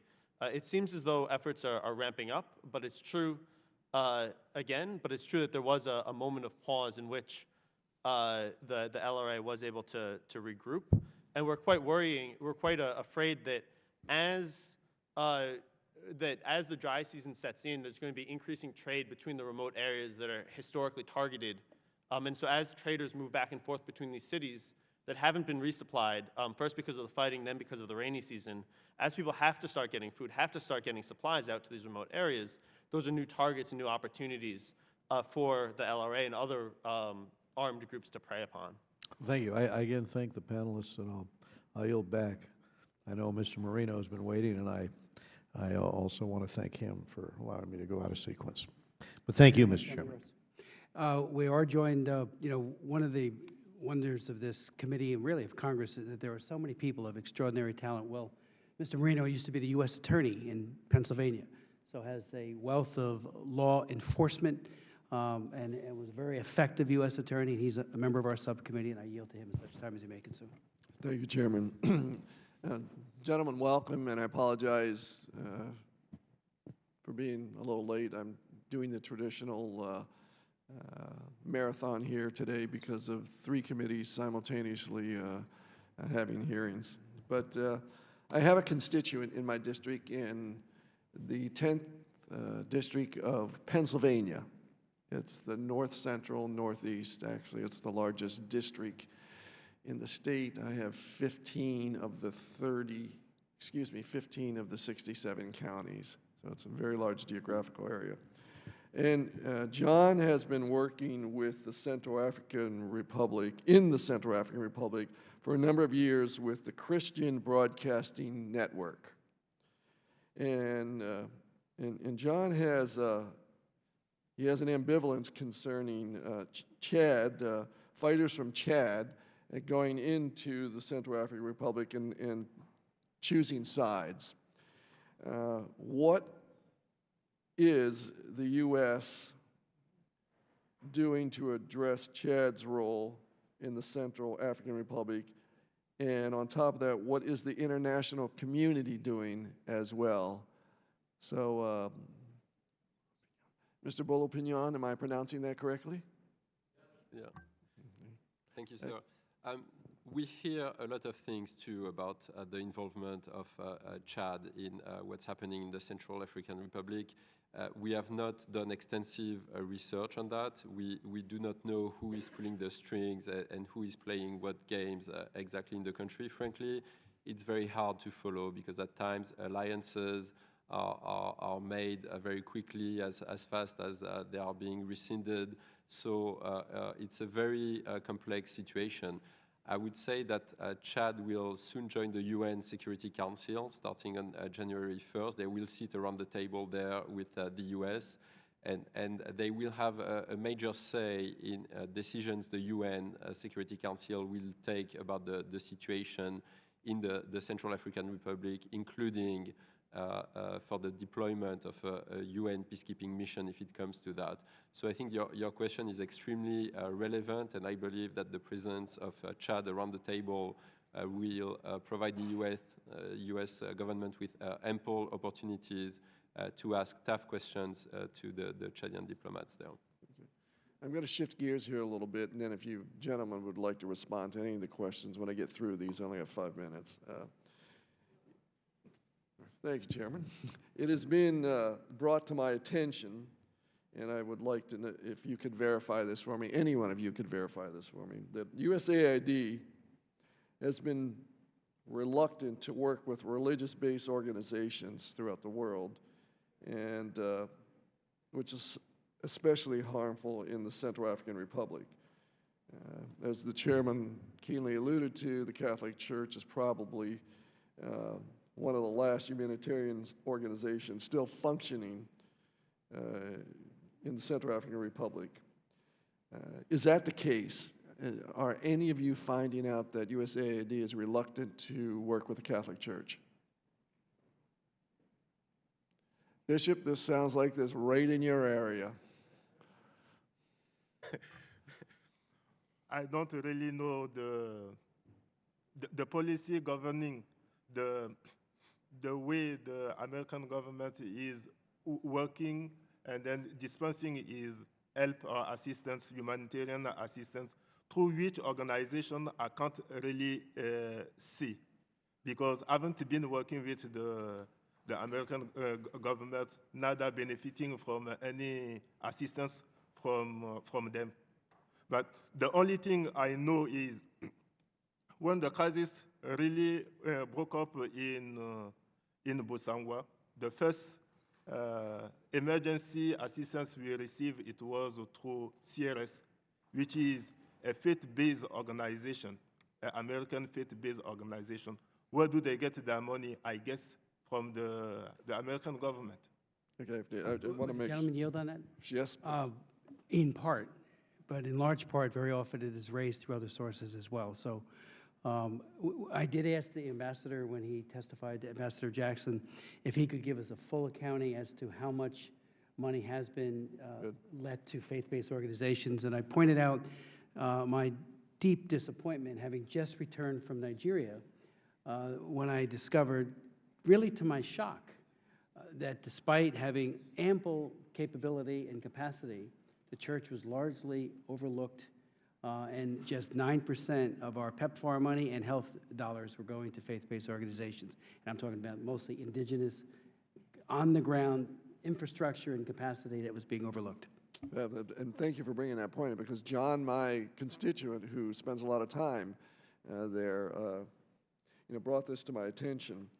And we need to do more work, Chairman, to see that funds are, how can we say it, fairly dispersed, because the Catholic organization, and my mother, I hope she's listening, because I'm a Roman Catholic, and my mother wanted me to be a priest, and it just didn't work out that way, so she would be proud of me right now, I'm hoping, but we will work hard in that direction. Either Mr. Jones or Mr. Bullopinion, do you have an opinion on that you would like to make?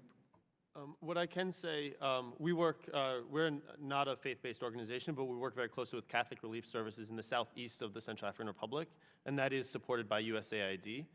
In terms of how much they're supporting in the rest of the country, I'm not sure.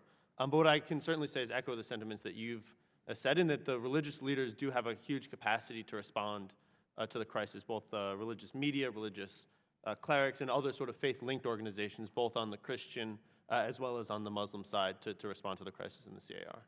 Okay. We have no expertise on this question. What do we do then? What more can we do aside from funding? How do we get the best bang for our buck? And what changes, if either any one of you gentlemen could instantly make a change, where would it be, the change, and how would you do it? So if you would each respond to that, please. If I may, maybe on how to get the best bang for the buck, I'm convinced that that would be by supporting a UN peacekeeping mission. I'm convinced that in a place like Bosangoa, a few well-equipped, well-trained, professional UN peacekeepers would go a long way. We are not in a country where you're facing a real military threat. I described the Seleka men in Bosangoa. They go around in flip-flops. The anti-Balaka are often people carrying knives and spears. So you are not confronting on either side well-organized, well-equipped military groups. A few UN peacekeepers in Bosangoa, suddenly you could have 40,000 people go back to their houses, go back to their fields. The humanitarian crisis would be averted. So I think it's the most cost-effective way for the US to invest in this crisis. From our end, I think the two things to guarantee bang for the buck. The first is that a stitch in time saves 9, and that we're seeing the failure to act today is going to lead to a much worse situation tomorrow, both in terms of funding and in terms of lives lost. We're at a point where there are, in Bosangoa and other places, have already been tragedies, but in much of the country, there's been tensions, there have been signs of danger, signs of tragedy, but that haven't happened yet. And so now is an opportunity to respond quickly to keep that from coming into place. And the second, of course, is to recognize that to build on the capacity that's in place. There are humanitarian organizations. There's 28 national and international aid agencies who are working there. There are churches, there are networks in place that can be mobilized quickly. And so that there is an opportunity to respond fairly effectively and quickly. And then in terms of the question of the one thing that would change, we would say that alongside the support to an international peacekeeping mission is to support community nonviolence actions, supporting churches, supporting media, supporting things that can begin shifting this tide, using the capacities and the initiatives and the energies that already exist among hundreds of organizations across the Central African Republic. Bishop, please. I will just make 3 small points. First, peace building peace. Second, humanitarian assistance. And third, security by supporting MISCA. Are there individuals, or I'm seeing that there are individuals, but maybe you have a different twist on this, gentlemen, that need to be arrested and criminally prosecuted?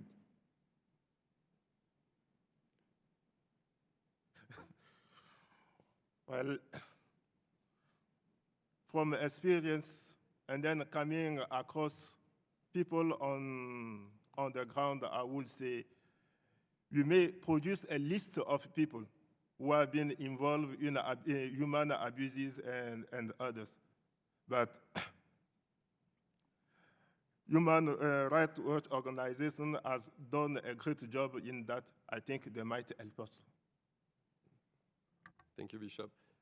Yes, absolutely, and large numbers. The type of crimes that have been committed in the country since March are simply horrendous.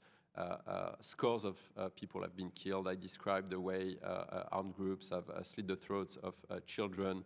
So there should be a lot of people right now who should be prosecuted for these crimes all the way up the chain, if that chain can be reconstituted.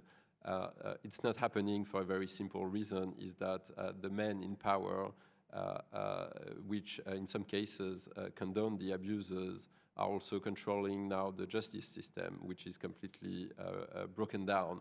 So the only way you will bring back some measure of accountability could be through the International Criminal Court, which is closely observing the situation in the country and could decide at some point to start investigations.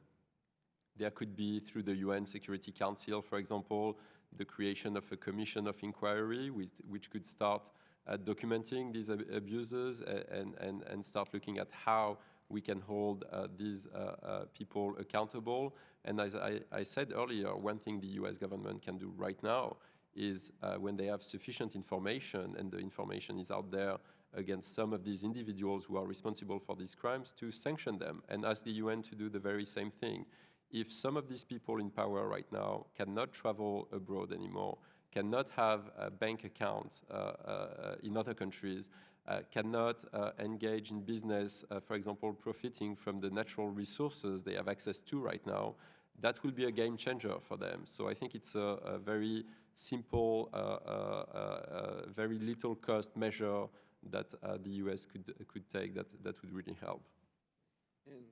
And Chairman, would just allow me one other question.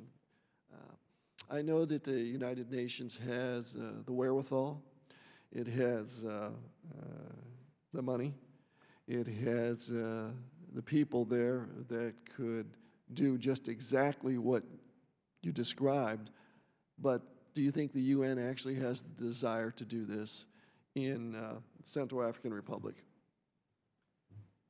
If we talk about the UN Secretary General, the answer is yes.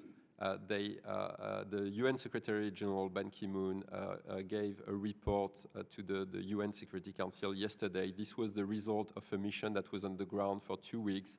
The bishop described talking to some members of the mission. I did as well. They were there to evaluate what the best options were. When you read their report, I believe it's pretty clear that they think the best option would be a UN peacekeeping mission that would take over the African Union peacekeeping mission as quickly as possible.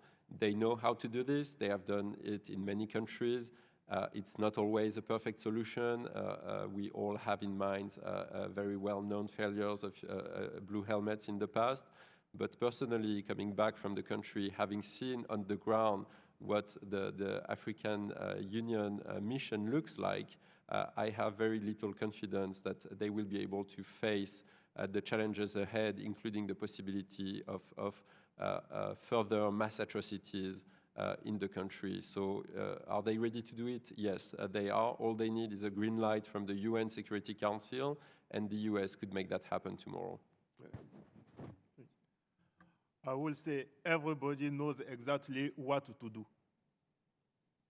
A lot of reports has been produced about it, but up to now, I don't know why, but no action is being taken. Then I think it is time we stop talking and then we start acting. I agree. Yeah. Gentlemen, thank you very much. Thank you for your service, and Chairman, thank you for allowing me the extra time. Thank you. And Mr. Marino, you might, I would ask for your help on this as well. You know, it's my understanding that the Catholic Relief Services work in Northeast CAR is completely and totally privately funded. Only the work in the Southeast with regards to the LRA, and then it's only in part, is supported by USAID. And one of the things we asked Ambassador Jackson earlier, I asked him, I think we need to do a better job in getting to the money where its utilization can be immediately felt by people who are suffering hunger and medical needs. I mean, Bishop Nungo, you are caring for 35,000 people. How are you doing it? I mean, you are, I'm sure it's, you know, the camp would be much nicer, and the camps would be much nicer, certainly if you had the capability and the wherewithal, and USAID has that. And so part of the reason for this hearing as well was to try to say, get the money to those individual groups that can really have an impact on the ground. And certainly the faith community has that capacity, and it's not being utilized. Mr. Jobbins, would you want to? Just to second that spirit, that there's a whole number of groups that can use money, and can use it well to both respond to the emerging humanitarian needs and also to prevent this cycle of violence. Because there are people who are unhappy, there are people who can do things about it, and it's about making sure that they have a voice and have an opportunity to start mobilizing alternatives to this kind of violence that we're seeing. You know, in your statements, Mr. Jobbins, your final bottom line was, this is a critical moment for the U.S. government to engage proactively and decisively to protect civilians and prevent current threats from evolving into large-scale atrocities in Central African Republic. Are we? I mean, are we really seizing the moment, or is it still something that awaits action? We've been very pleased to see the attention that's beginning to be paid to this situation. It's something, of course, we wished that there had been more attention earlier, but we're very pleased through efforts like this, hearing through some of the meetings that are going on at State and Aid to begin bringing a response. But the speed that's needed is something that we can't underestimate. It's something that we need to move. The situation gets worse every single day, and we need to move quickly. You said, Mr. Jobbins, in your testimony, there are persistent rumors, though no confirmation of attempts by Seleka groups to form alliances with groups from North Africa and the Middle East. Could you elaborate that? Are we talking about Al-Qaeda, Boko Haram, Al-Shabaab? Of course, that's you know, in Somalia. And where does Seleka get its arms from? Have any of those arms been traced or to Libya and the fall of Gaddafi? From my end, I can say what I said in my testimony, which is that there are persistent rumors. There are rumors of all sorts, including the rumors of weapons from Libya and other places abroad. What I need to emphasize is, of course, they are rumors, but they're widespread, and it's been since the beginning of Seleka that there have been these kinds of rumors. And every group that you've named has been rumored to be attached to Seleka in one way or another.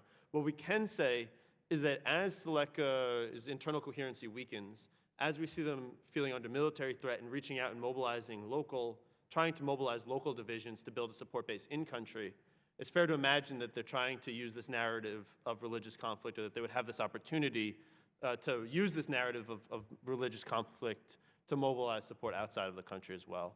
Yeah. Okay. Bishop. I would like to add to this answer. The borders with Chad and Sudan is a porous border. Anybody can come in and out of the country as he wishes, when he wishes, and there is no control.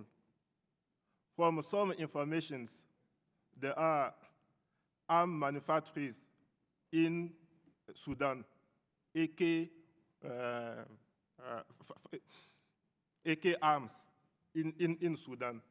And then people get easily arms in that area. So it is possible that these militias, either from Chad or either from Sudan, gets their arms from Sudan into the Central African Republic. And the fact is, the Central African Army didn't fight as such the Seleka. They kept on running. As running, most of the arms allocated to them for the protection of the civil, for the civilians, they left it behind. And then the Seleka, as they moved, they picked whatever was left behind by the army. And then we have some arms bought by the ousted president, kept in Bosambele, in his own village, in Benzambe, in various places in Bangui. Those arms were not used, and then the Seleka easily got access to those arms. That is what they are using. And I would just say we don't have any conclusive evidence on the issues you mentioned. I would say as the US weighs its options in the region, that many of the groups you mentioned are often attracted to countries that are lawless and when they can operate freely. And the Central African Republic is definitely becoming one of these countries.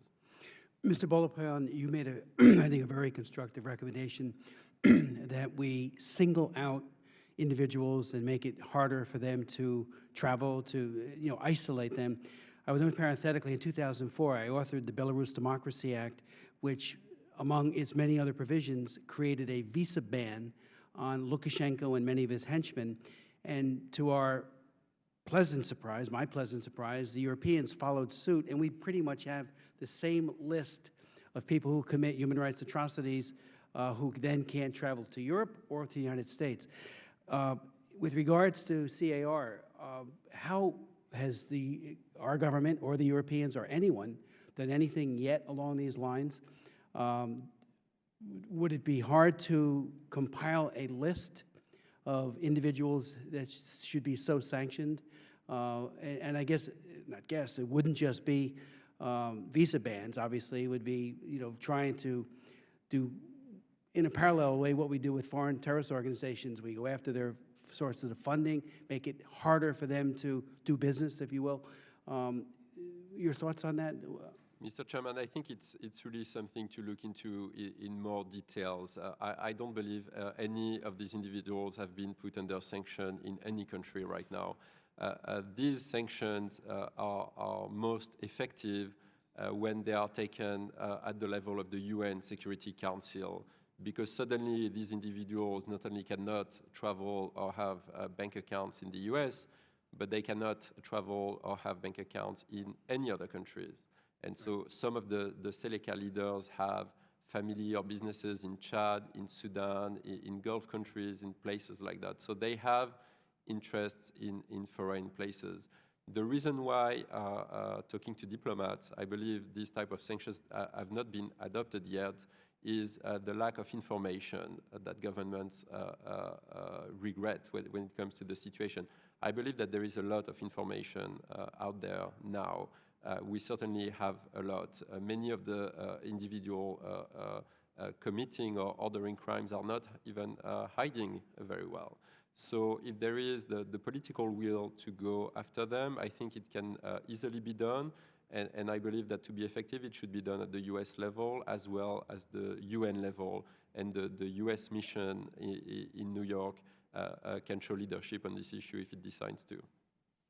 Yes, Mr. Jobbins. I think the only thing that I would add to that, I think that's something we would all agree with, is also just to recognize the dissuasive power, not just of accountability, but of communicating about accountability and making sure just the notion that there is an attention to the commission of war crimes and other kinds of mechanisms has a positive effect in dissuading future events. And we've seen individual selected commanders be transferred because of outrage at some of the crimes that they've committed. And so some messaging that would accompany that is something that would be very welcome.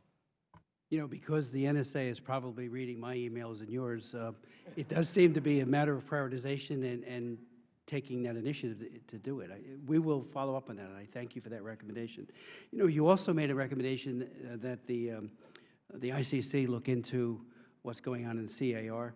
I recently chaired a hearing and wrote an op-ed for the Washington Post on Syria, and the fact, in my opinion, that a regional or ad hoc tribunal might be far superior because of the focus, the buy-in from the local individuals. And we had David Crane, the chief prosecutor for the Special Court for Sierra Leone, testify. And he is part of an accountability project vis-a-vis Syria right now, gathering information about atrocities, who, what, where, why. We know the why, and when. And the hope is that something like that can be set up. Parenthetically, my concern with the ICC has been, and it certainly has a role to play, but they've had 18 indictments and 1 conviction, somebody from the DR Congo who has been convicted. Other than that, and they were looking at 3 individuals at Boko Haram right now. But so your thoughts perhaps on a justice mechanism that might be different than the ICC. You know, they could do it, but I think they'll go for 1 or 2 people, if that, and leave out the dozens that might also be, you know, held to account for their atrocities. Thank you, Mr. Chairman. This was not exactly a recommendation. The ICC has already declared that they were actively looking into the situation, so they are seized of it. We believe that they would be the appropriate place to judge people who are most responsible for the horrendous crimes that have been created there. Now, you're exactly right that this will not be enough. They would not go after the lower level commanders on the ground who are involved in some of these crimes. The types of mechanisms that we'll require will have to be part of the discussion and frankly could be part of what a UN peacekeeping mission would look like. We have to keep in mind that whenever a UN peacekeeping mission deploys in the country, it doesn't come with just military. It comes with a lot of civilians who are doing exactly this type of work and are trying to help people rebuild the justice system, try to make sure that minimum standards are in place. When people are arrested and judged, they can look into truth and reconciliation commissions alongside this type of thing. So we are just at the very beginning, but these are important questions that will need to be addressed. Bishop, thank you. In the advocacy mission, the Central African civil society made to UN in the month of September, here in Washington in the month of September. One of the points we stressed, it was to fight against impunity. There are what my colleague used to say, the big fish can be looked after by the International Penal Court. And then we have to set up at the national level the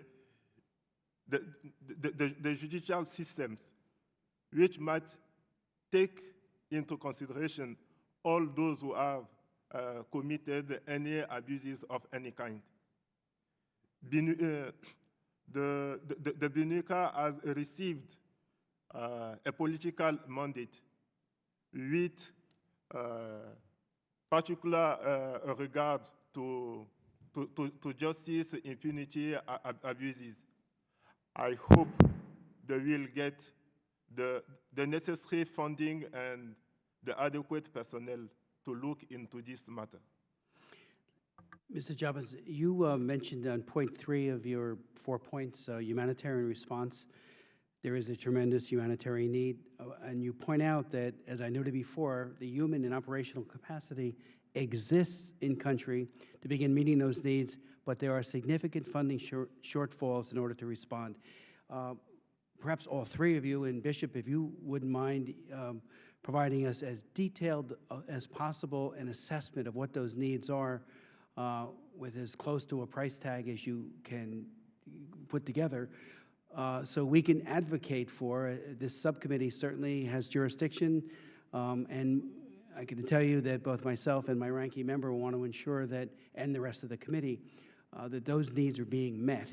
I think it's appalling that 35,000 people that you take care of and we're not helping. We're giving verbal support, but we're not giving tangible support.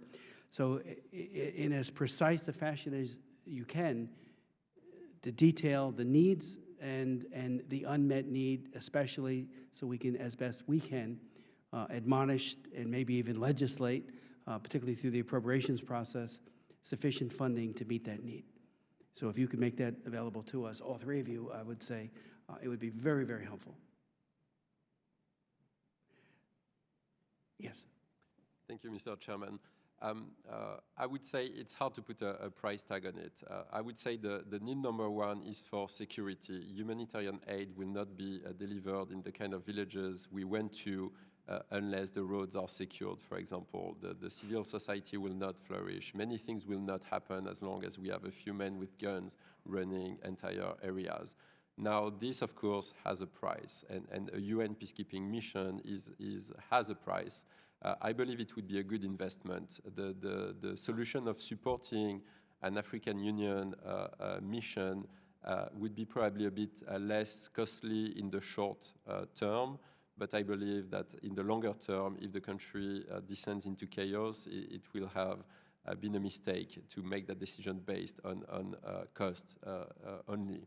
On the humanitarian situation, all I can tell you is that according to the UN, this is one of the worst humanitarian crises, and it's also one of the most underfunded. So the needs are huge, and governments are not contributing enough. Finally, the bishop pointed to something very important. BNUCA, the UN office there, where I went to in Bangui, they were given with Resolution 2121 a very strong mandate, including to do human rights monitoring. Exactly the type of things we do, but we are not there all the time. We go to only a few places. The abuses that I described are horrendous, but we see only a very small window into what's really happening in the full country. The UN should have human rights monitors deployed throughout. They have a mandate to do that, but not the resource yet. Thank you. From my end, I can. There is some numbers and some estimations that have been done by the UN Office for the Coordination of Humanitarian Affairs that brought together the different NGOs who are working and can give a full scientific estimate. But from all of my conversations with our peers in the humanitarian community around town, our sense is that by far the medical supplies, food assistance, shelter, and support for IDPs, displaced people, are the 3 or 4 sort of emergency life-saving assistance that's needed right away. And there are many expert groups around town, and so I defer to their assistance in compiling those numbers. I can send them along to you later. And alongside that, of course, on the humanitarian side is the need to prevent violence and prevent further violence and integrate that into all of the work that we do. The list might be long, very long, because presently most of the villages have been burnt down.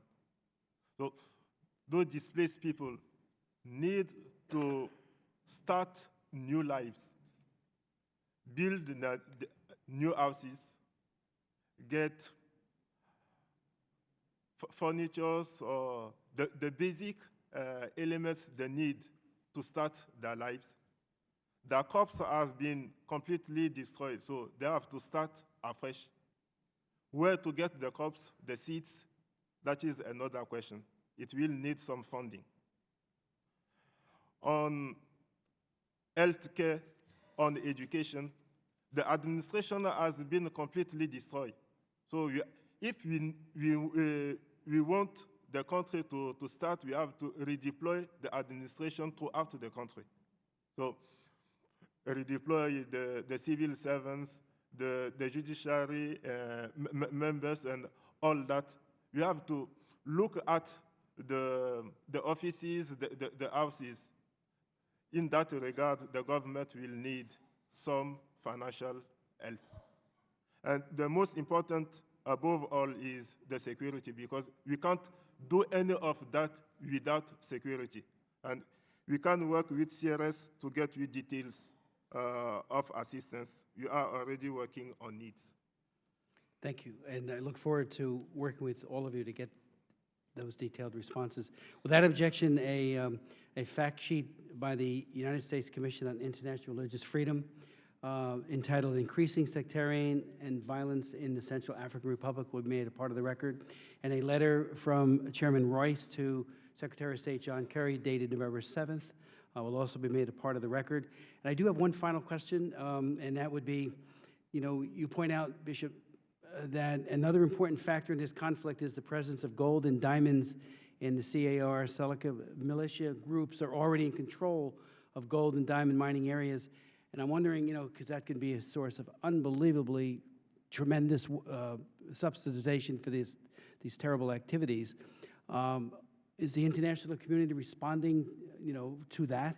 Another blood diamonds situation has emerged, and how effective are any of us being in focusing on that, as we have done in the past? And there are mechanisms in place now.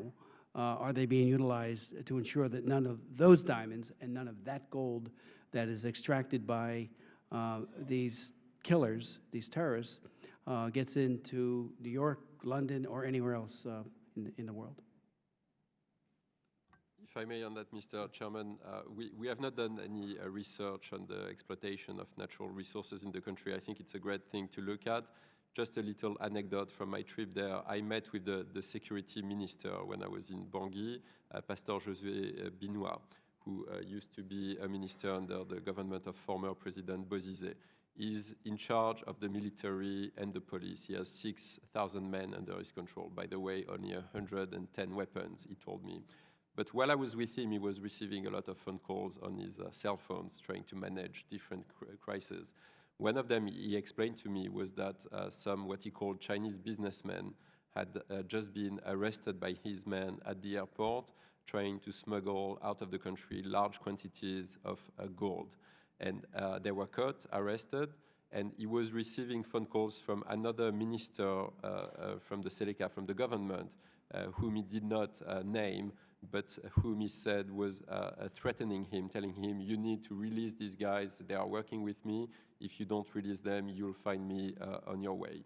Wow. So I think that tells you a lot about this dynamic. No, could I ask you on that? Is there any evidence, as we saw with Bashir in Khartoum, of Chinese complicity with the terrorists? I have absolutely no basis to say that Is the anybody Chinese looking, government do you know? would be involved in this in any way. To the best of my knowledge, I will say that the Chinese presence in the Central African Republic is not on the side of any rebel groups. They are there for their own business. And what has brought them to the Central African Republic, it is the mineral resources the country is having. And that, just to give another anecdote, like the first speaker has just given, it is at the airport. The police officer in charge came across someone who was traveling, carrying a huge amount of money in a euro currency. It was far beyond what is allowed by the law. And then he just made that clear to that passengers. He won't allow him to go across with his police formality. That man picked his phone, talked to someone who happened to be the president. He passed on the phone to that police officer, who refused to pick it. Few minutes later on, the president presented himself at the airport and then blaming that police officer who was just doing his job. So that is where we are standing. The politicians are using all the means just to enrich themselves at the expense of the country. Thank you. Is there anything else any of you would like to add before we conclude today's hearing? Just to thank you, Mr. Chairman, for organizing this discussion. It's really heartening to hear this country being discussed in the U.S. Congress. Thank you. Just to add my voice as well to thank you all for your attention. Thank you for this opportunity. Thank you, and this hearing is adjourned. And I thank you for your extraordinary leadership, the insights you provided us, and look forward to work with you going forward. Hearing's adjourned.